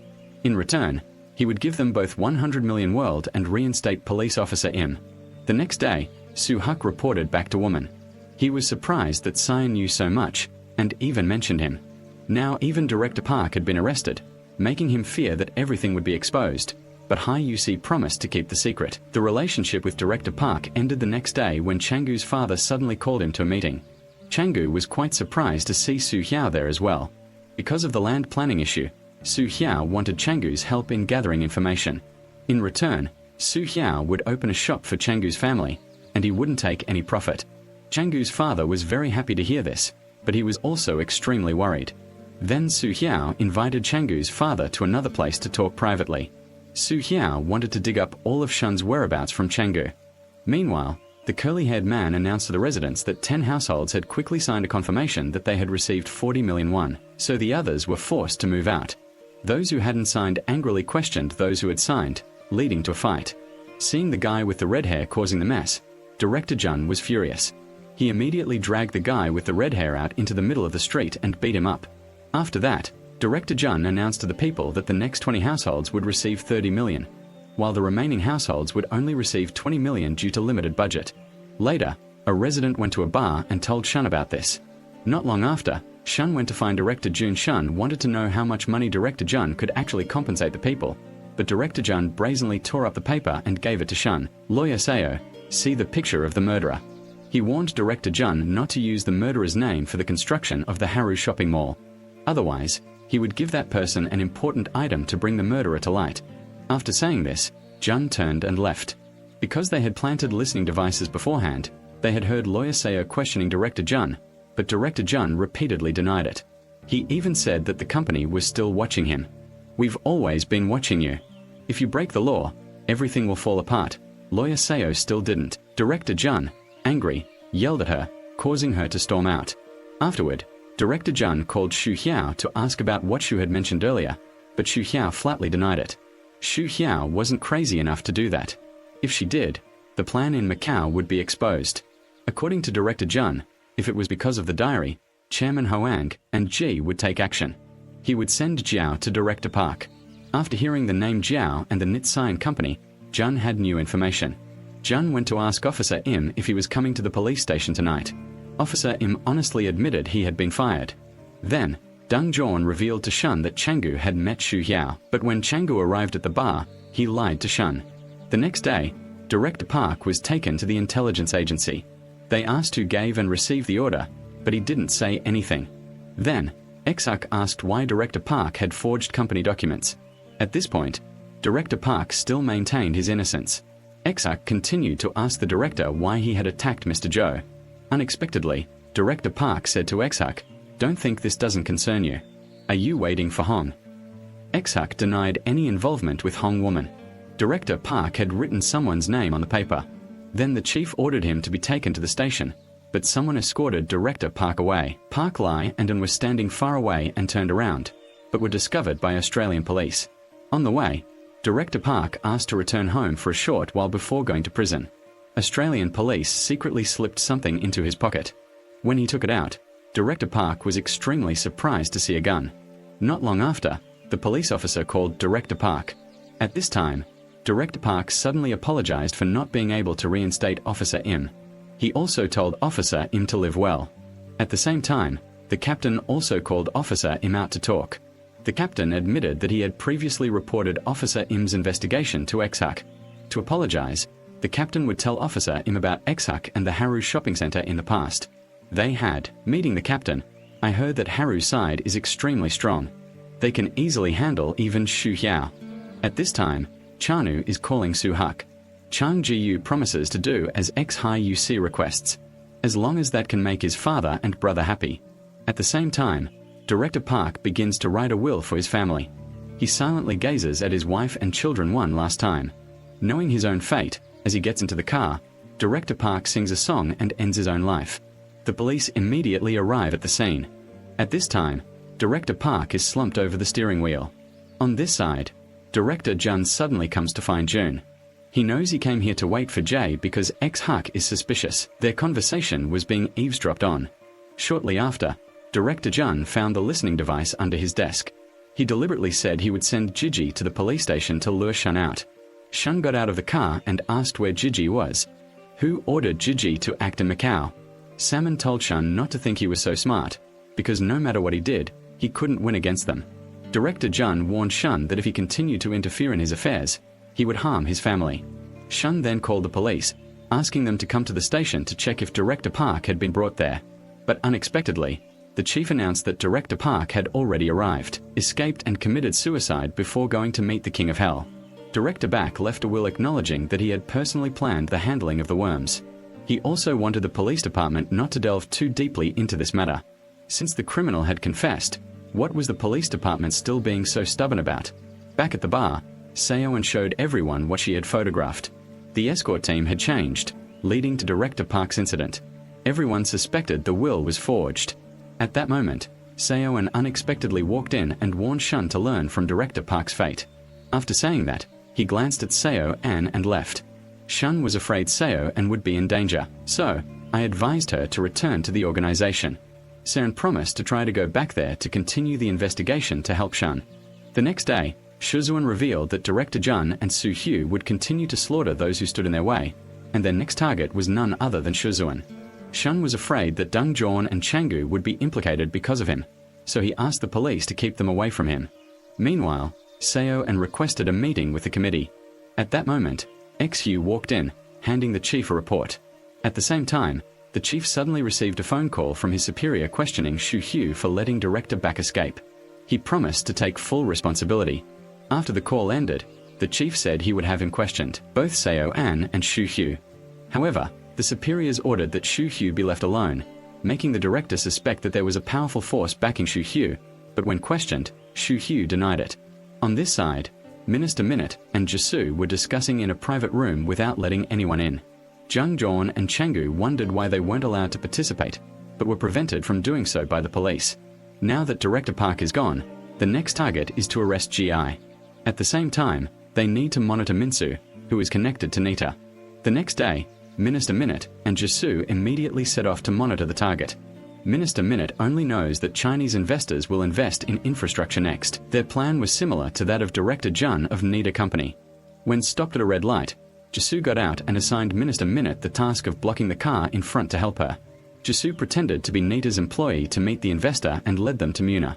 After receiving news that the investor had arrived at Muna, Director Jun immediately went there.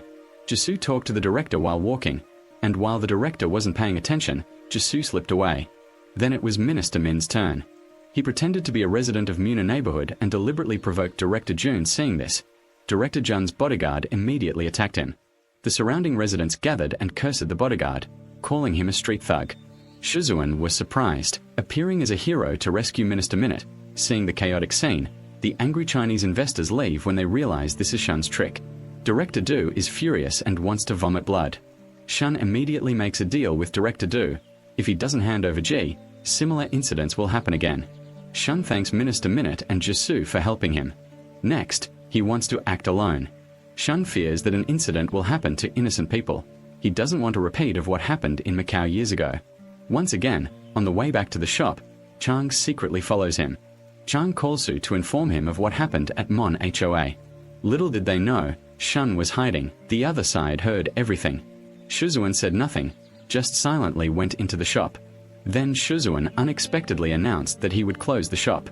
He then said very hurtful things to Zhang Zhorn, hoping she wouldn't come here anymore.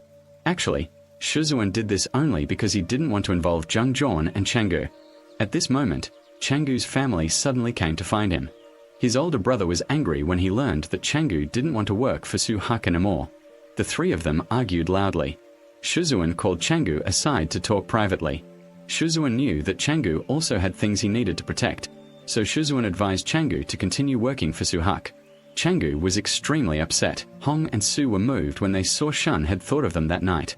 Hong and Su went to see Director Jun again.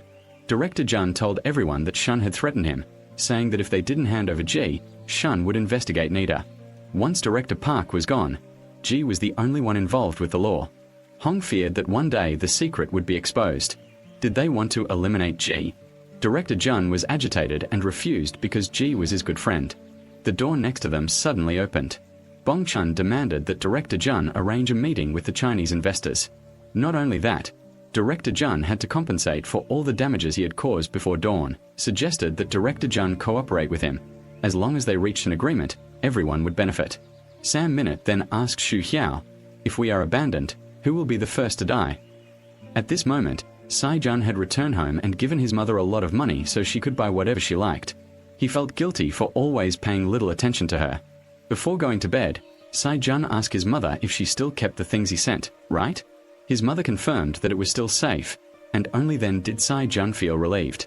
Director Jun planned to end all the chaos at the bar next door tonight. He ordered the curly-haired guy and his accomplices not to come near Mun Hoa's son that night. Sitting alone in the bar, preparing everything, the police silently came looking for Zun, but the door was locked and the phone was unreachable. Two people from Kuhn Industrial Company suddenly came looking for the police. Not long after, Zhang Zhorn and So Am I also arrived at the police station.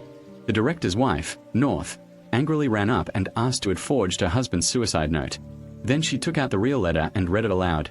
"My dear children, throughout my life, I have done many good things and bad things, but I hope you will only remember the good things because we are a family." The director's wife, Park, said sorrowfully.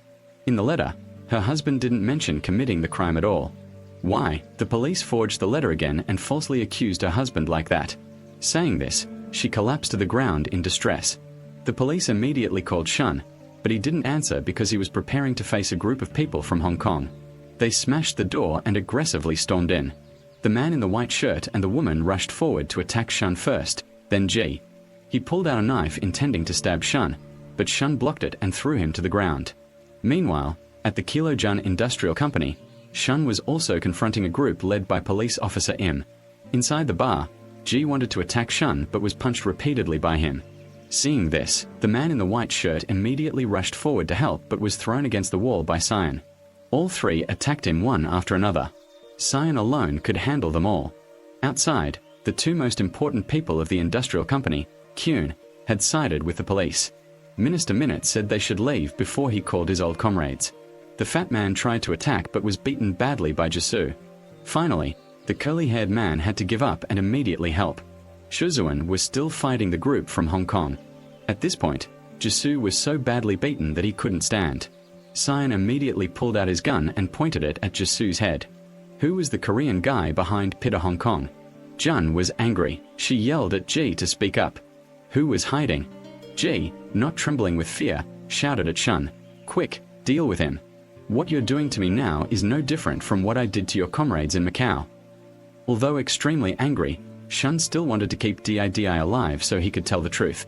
At this moment, The woman suddenly pulled out a syringe and injected it into Sai-jun. He lost all strength and collapsed to the ground, watching them leave. When Seoeun arrived, Sai-jun was lying motionless on the cold ground. Meanwhile, someone was making a phone call, warning Director Jun, if he doesn't see the change in Mon Hoa Street, his life will end like a piece of chewing gum under Shu. At the same time, Suu, who also received a message, announcement, Shu has been taken to the hospital. Shu is urging Director Jun to resolve everything as quickly as possible because Nita's people don't want to wait any longer at the hospital. The doctor said they can only wait for Shun to wake up. Seoeun anxiously holds his hand tightly, not letting go. Others are also present in the hospital room at the same time.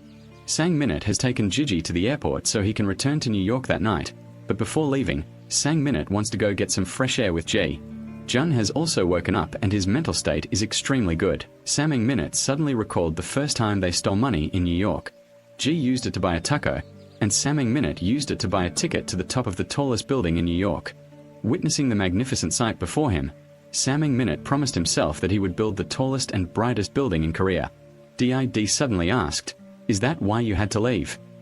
Samang Minute, with tears welling up in his eyes, looked at his friend and said, "Please understand me." Then, without hesitation, Samang Minute ended his life. Did looked at Did lying there motionless. The commotion on the blood pool caused Minute to scream wildly, then turn and leave. Not long after, people from Australia arrived and photographed the scene. After seeing everyone off, the police returned to Cyan's hospital room. Cyan asked the security guard Chanu and Jung Shun if Sang would personally handle the situation. Therefore, Cyan planned to deal with Sang Minute first. Meanwhile, Sang Minute went to meet the investor as scheduled, but what he saw was a foreign company. The investor knew Sang Minute couldn't complete the construction of the Haru shopping center well, so they wanted to hand it over to someone else. Sang Minute wondered what benefits he would receive. Minsu calmly said Sang Minute would receive what he had invested was probably around 0.3p, which was the limit. At this point, Samang Minute was in a dilemma. He decided to throw away his pride, kneel down, and beg Bongchun for another chance, but Bongchun didn't care and turned away. Samang Minute was furious and shouted, "Stop!" Now, Samang Minute had nothing left to lose. Because of his dream of building Haru, Samang Minute ruthlessly killed his own friend. Samang Minute threatened that if Bongchun didn't help him, he would reveal everything. Their dirty secrets were revealed, including what happened in Macau. Finally, Jun agreed to compromise. But Sang Minute had to clear Mon Hoa Street within a week. The next day, everyone gathered at Shuzuan's hospital room to figure out how to deal with Jun Sang Minute. They planned to start with Han Gan because he was preparing to run for Prime Minister. Sang Minute began directing everyone to dismantle Mon Hoa Street. Salmon personally went to Jin Yu's mother's shop to negotiate. Coincidentally, Changgu was also there. Salmon asked Changgu to pass a message to Shun. Salmon really wanted to meet Shun to personally end his life. After saying that, he casually stuffed the message into Changgu's pocket. Changgu immediately reported the news to Jung Jawn. As soon as Jung Jawn left, Shun arbitrarily cut the water supply. Then SH Jun and police officer Im escaped. A little later, when the two returned, police officer Im lied, saying that Shun went downstairs to shower. At that time, Shun went to see the chief and gave him evidence of Hong'an's corruption. At the same time, Hong Woman also received news that the Internal Affairs announcement plan was postponed to conduct a more in-depth investigation of the candidates. Woman led the way in reporting this news to Su Hai. Shuzuan began taking the first steps based on the information in the diary. Woman ordered Su Hai to find the diary immediately. He didn't need to, knowing whether it was the original or a copy. Su Hai UC immediately asked Minute to help him. Cyan, not having fully recovered, had gone out on his own, so his condition wasn't very good. Minute also reported that the people who had previously been observing Cyan from across the bar were now at the hospital. Changgu immediately went around the hospital observing. When Su Hai UC called, Changgu reported that Cyan was still in a coma. Su Hai UC promised that after confirming this information was true, he would immediately prepare the contract to open the store. Conversely, if Changgu dared to betray Su Hai UC, he would pay the price.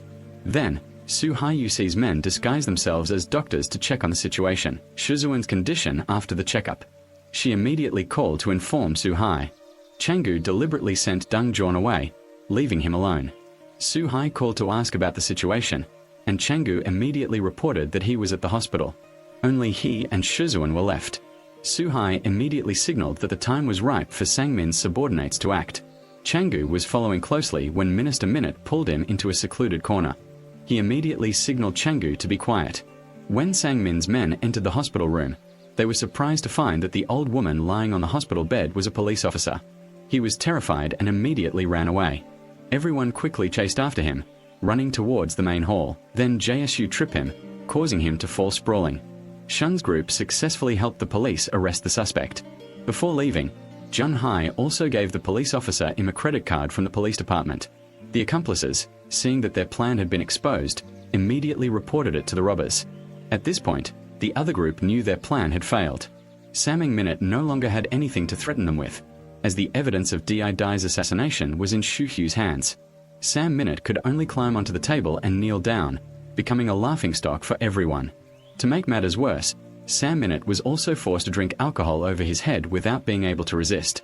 Bong Chun forced Sam Minute to drink the entire glass of alcohol amidst the laughter and insults of everyone. After the police officer brought the evidence of the police chief accepting bribes to him, the chief's smile vanished upon seeing it. The family committee then decided to only reprimand the police officer and reinstate him. The next day, Sang Minute went to the hospital wanting to speak privately with Shuzuan. Shuzuan calmly told Dung, Jorn, and Changu to leave. Inside the room, Sang Minute wanted the diary, and in return, he would give Shun the information he wanted. Contrary to Sang Min's expectations, Shun only hoped for adequate compensation, the people of the Flower Street. Because Shun knew Sang Minute wouldn't easily tell the truth, the agreement ultimately failed. Before leaving, Sang Minute still strongly warned Shun. At this time, people from the intelligence agency had arrived at Shun's house.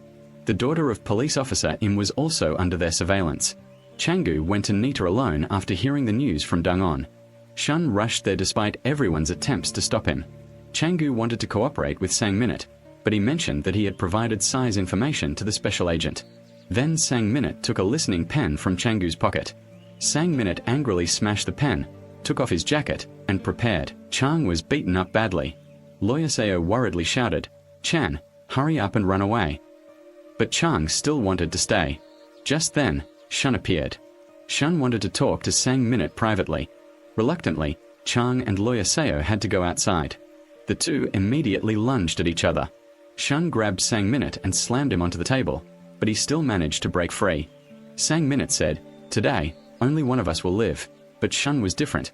He didn't want anyone to lose their life. Shun wanted the law to punish Sang Minute. After saying that, the two lunged at each other again, but after Sang Minute had only thrown a few punches, Shun started to feel dizzy. Taking advantage of this opportunity, Minute rushed forward and pinned Sai-jun down. Then he tightened his grip around Sai-jun's neck, trying to grab the landline phone and hit Minute on the back of the head to escape.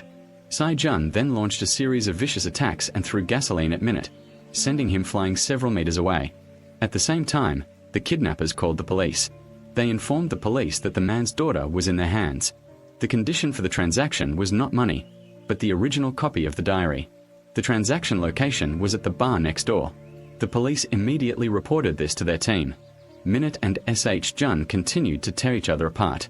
Minute said that if S.H. Jun didn't interfere in his affairs, then those people, others were not implicated, and his teammates in Macau did not lose their lives. But that's why S.H. Jun had to try to catch Sang Minute. Sang Min's accomplices stole 1 billion GU from the bank and went to Han, money that countless people worked so hard to earn. Then, Shun frantically rushed to attack Sang Minute, but at this moment, Shun could no longer stand. Just then, the police rushed in, asking about the whereabouts of the diary of his daughter, and Noi, which they were holding. Shun suddenly remembered Sang Min's warning at the hospital. Sang Minute had threatened to harm those around him. Shun was furious and wanted to tear the bastard in front of him to pieces. However, Officer Im prevented Shun from doing that. Before leaving, Shun warned Sang Minute and his accomplices that they would definitely be dragged to hell. At the same time, Science House was being searched by Shu Hu's men. Officer Im could no longer remain calm. For Officer Im, his daughter's safety was his top priority. He earnestly begged S.H. Jun to hand over the diary to Sang Minute. Cyan immediately agreed without much thought. When Cyan returned to get the diary, he met Su Hyu. Cyan said he would give the diary to Sang Minute instead of Shu Hyu because Sang Minute held Officer Im's daughter's life in his hands. It turned out the diary was still there. It was always hidden at the neighbor's house. Cyan immediately brought it back to the bar. At that moment, the kidnappers called. They said the plan had changed. They wanted to conduct the transaction at Central Park. Furthermore, Cyan and the police were not allowed to go near there. After hearing this, Jisoo gave the tracking chip to Officer Im. Everyone would go with him except for Cyan and the police. Before the transaction began, Jisoo and Minister Minute were already at the park. Officer Im's car had arrived. After observing the intelligence, they immediately reported to their accomplices. They immediately called Officer Im back. When they set the condition, they said no police were allowed. Therefore, the police, Im wasn't allowed to be there either. They wanted Jung Jawn to be the one to make the deal. Jung Jawn went there alone, while Chung Ji-yu, alone, followed Cyan Shizuan's orders, observing from a distance. Then, they assigned Jisoo to Area B. They put a ticket in Jung Jawn's bag and told her to get on the boat. When Jung Jawn stepped onto the boat, it started moving. Around them were Minister Minute and Jisoo. A speedboat appeared from nowhere. A man in an orange shirt began approaching Jung Jawn. He said that after checking the suitcase, his men would release the police officer's daughter. Jung Jawn immediately opened the suitcase for him to examine. After running everywhere, Chung Ji-yu found the suspect. At this moment, Jung Jawn, she stubbornly refused to hand over the suitcase, so the two struggled. In reality, Jung Jawn only wanted to buy time. After receiving news that Jisoo had found her daughter, Officer Im let the man in the orange shirt go. She also took the opportunity to attach a chip to him. Meanwhile, Changu and Officer Im caught one of their accomplices. Finally, Officer Im was reunited with his daughter. After everything, Shun realized his stubbornness. Before, he only wanted to act unilaterally. Finally, Sejuan understood. One tree does it. It's not good for 3 trees to come together to make a high mountain. Then Sun sends his thanks to everyone. At this moment, the police car is following closely behind. Sun, the Australian, suddenly runs out and blocks the road. Sun gets into the car and asks, doesn't Sun realize he'll be arrested the moment he touches the diary? Because the police car is following closely behind, Sun, the Australian, asks Sun to reveal the location of the diary so that Sun can retrieve it safely. Sun doesn't think Sun would suddenly be so kind, but one of his subordinates has been arrested. Sun has no choice but to obey. Sunday seeing Sun, Sun unexpectedly turns the car around and goes back. The police immediately notified Shun Shizuan, who suspected Suhak had helped Sang Minute. He immediately drove to the kidnapper's location. Upon arrival, he saw the kidnapper carrying a suitcase and running down the tunnel. Shizuan hurriedly chased after him, but his health prevented him from doing so. Shizuan collapsed in the middle of the stairs, watching helplessly as the kidnapper disappeared into the crowd. At this time, the suitcase had been taken to Shu Hu's place in Australia. During the examination, Shu Hu discovered a tracking chip. Shizuan was taken to the hospital, where the doctor announced that if Shizuan couldn't get proper rest, his nervous system would be permanently paralyzed. Shizuan's mother also arrived at the hospital. She was distraught, looking at his son lying in the hospital bed at the police station. Everyone was desperately trying to find out who the kidnapper was and who ordered him, but he chose to remain silent. The killer was also brought to the hospital. He said he only wanted revenge on Cyan and that no one ordered him, making the police furious that they couldn't get them to confess the truth. Although they knew for sure who the mastermind was, 2 former colleagues revealed that the only person who could persuade them to tell the truth was the curly-haired man. Not long after, the curly-haired man was brought, called Changu, and told him about how his subordinate, after being exploited by Minute, was discarded like trash. The curly-haired man felt very sorry for him. He said that Minute had to support his elderly, forgetful mother, and Jiang Jin had a young child to raise. Both of them were in very difficult circumstances, so he knew why they acted so recklessly. Jung Jawn suddenly remembered that Shun's mother was very good at advising others, so they brought her to meet Jiang Jin. She promised to let Jiang Jin's child attend her daycare, and of course, she would also raise the child. Hearing this, Jiang Jin immediately agreed and stood as a witness next to Minix's cell. Every month he has to pay 1 million won for the nurse to take care of his mother, so he's always short of money. Shun's mother heard this and suggested that Minute take his mother to a nursing home so that the insurance would cover 90% because Jiang Jin had agreed to tell the truth. So Minute agreed to testify. That night, Minute went to get the suitcase, but it was completely empty. Minute glared angrily at Suhak, but Minute still brought the suitcase to the rich people. Minute warned them not to trust Suhak, then showed them the empty suitcase.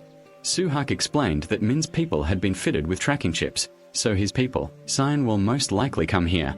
Who would have thought Mr. Hong would say they already have the original document, so it's not FL because a copy of the diary would be considered a fictional story, so it wouldn't have enough influence over them. Because Sang Minute couldn't keep his word, the construction of the Haru shopping mall was handed over to Chung Jintan's investment fund. Sang Minute angrily tore up the contract and was about to beat Bong Chun up. Luckily, Suhak stopped Sang Minute. Suhak then advised Sang Minute to quickly flee before his passport was banned. Because Sang Min's henchman had been arrested by the police. Sang Minute angrily said he wouldn't let the people in front of him succeed. Having achieved his goal, Sang Minute went to the bridge to apologize to Ji for not being able to build the building he dreamed of. However, Sang Minute wouldn't let his life end like that. The moment he was arrested by the police was also the moment Sang Minute decided to reveal the people behind this. Sang Minute also wanted to see Shun before having to go to Australia to confess his feelings. Australia had anticipated Sang Min's retaliation when he didn't achieve his goal. Australia came to the police station and requested to speak with Sang Minute privately, but Sang Minute was confident that he was stronger than them. There are so many people out there, if you confess, each and every one of them will pay the price. Shizuan also arrived at Sang Min's request. Sang Minute agreed to tell the truth in exchange for Shun's help. Do you want protection or revenge? I'm just fighting to survive, Sang Minute said. I won't tell the whole truth. I want to see how Shun can help me survive. Shizuan asked Sang Minute, did you murder Jin Yu? Sang Minute frankly admitted it. Shun knew that behind Sang Minute, besides the Nida group, there was another extremely powerful person, but when Shun asked where Jiji was, Sang Minute didn't answer. Samang Min's words. He then asked Shun if he wanted to know how the Nita group members communicate with each other. Shun thought Samang Minute wanted to expose Nita's people to find a way to survive, but first he had to confirm whether Samang Min's words were true or false. Not long after, the wealthy group received a fake message. This time, Shun officially introduced himself to them. They were extremely surprised to see S.H. Jun appear there. S.H. Jun introduced himself as the person who was in Macau when Jin Yu had the incident. Furthermore, S.H. Jun knows everything, including everyone present. They currently hold both the economy and politics in their hands, so they can easily plunder the people's money. 3 years ago, Maro Shizuan couldn't stop them from acquiring Dahan Bank to obtain that money through cost reductions in renovations and real estate. They successfully embezzled a large sum of money and then sold the bank to a foreign company. Jun asserts that he will definitely not let a similar thing happen again. Moreover, he will never let Hong Guman become Prime Minister. Shun swears that he will bring them all to trial for attempted murder after Shizuan leaves. They are worried. If the truth about what happened in Macau 3 years ago is revealed, the entire Republic of Korea will be in turmoil. The only thing they can do now is bribe reporters, lawyers, and civil servants. Samang Minute requested a private meeting, so the police chief brought him to the police station. He demanded that the cameras be turned off and the police be taken outside. Meanwhile, Shizuan and Seo went to see the police chief. Shizuan thought they should start by targeting the Nida group and those involved. They are all people who have influence over the economy and politics of South Korea. Shun was afraid they would eliminate Sang Minute. The police chief promised to help Shun and also said he would have someone protect Sang Minute at the prison. Sang Minute promised to only take revenge on Hong Gum and the Nida group, so Xui wouldn't need to help them do bad things anymore. However, Sang Minute also had a condition. Su Hui had to help him cover up the bad things he had done. With tears welling up in his eyes, Sang Minute earnestly begged Su Hui, please help me. Su Hui had just returned when Shun asked him what Sang Min's condition was. Su Hui replied that Sang Minute wanted revenge on everyone, and moreover, he wanted him to create false evidence. What did Xui do? Because he felt it wasn't worth it. Hearing this, Xhak left. Bong Chun ordered Xhak to silence Sang Minute forever at any cost. Shizuan also informed Sang Minute that if he revealed the truth, he would be protected by the Intelligence Bureau. Not only that, the Intelligence Bureau would also create a false identity for Sang Minute. However, Sang Minute thought the Intelligence Bureau might change its decision. Just then, the chief called to report that he was under pressure and unable to protect the witness. Sang Minute overheard this phone call. Everything was correct. As predicted, S.H. Jun had just arrived at his aunt's shop and called Chief Salmon, wanting him to stop Hong Woman from running for president. As soon as he hung up, S.H. Jun collapsed to the ground. Everyone quickly rushed him to the hospital. The doctor said S.H. Jun had blood poisoning because there was still a large amount of toxins in his body. His current condition could lead to lung and heart failure. Hearing this, everyone was extremely worried about S.H. Jun up until now.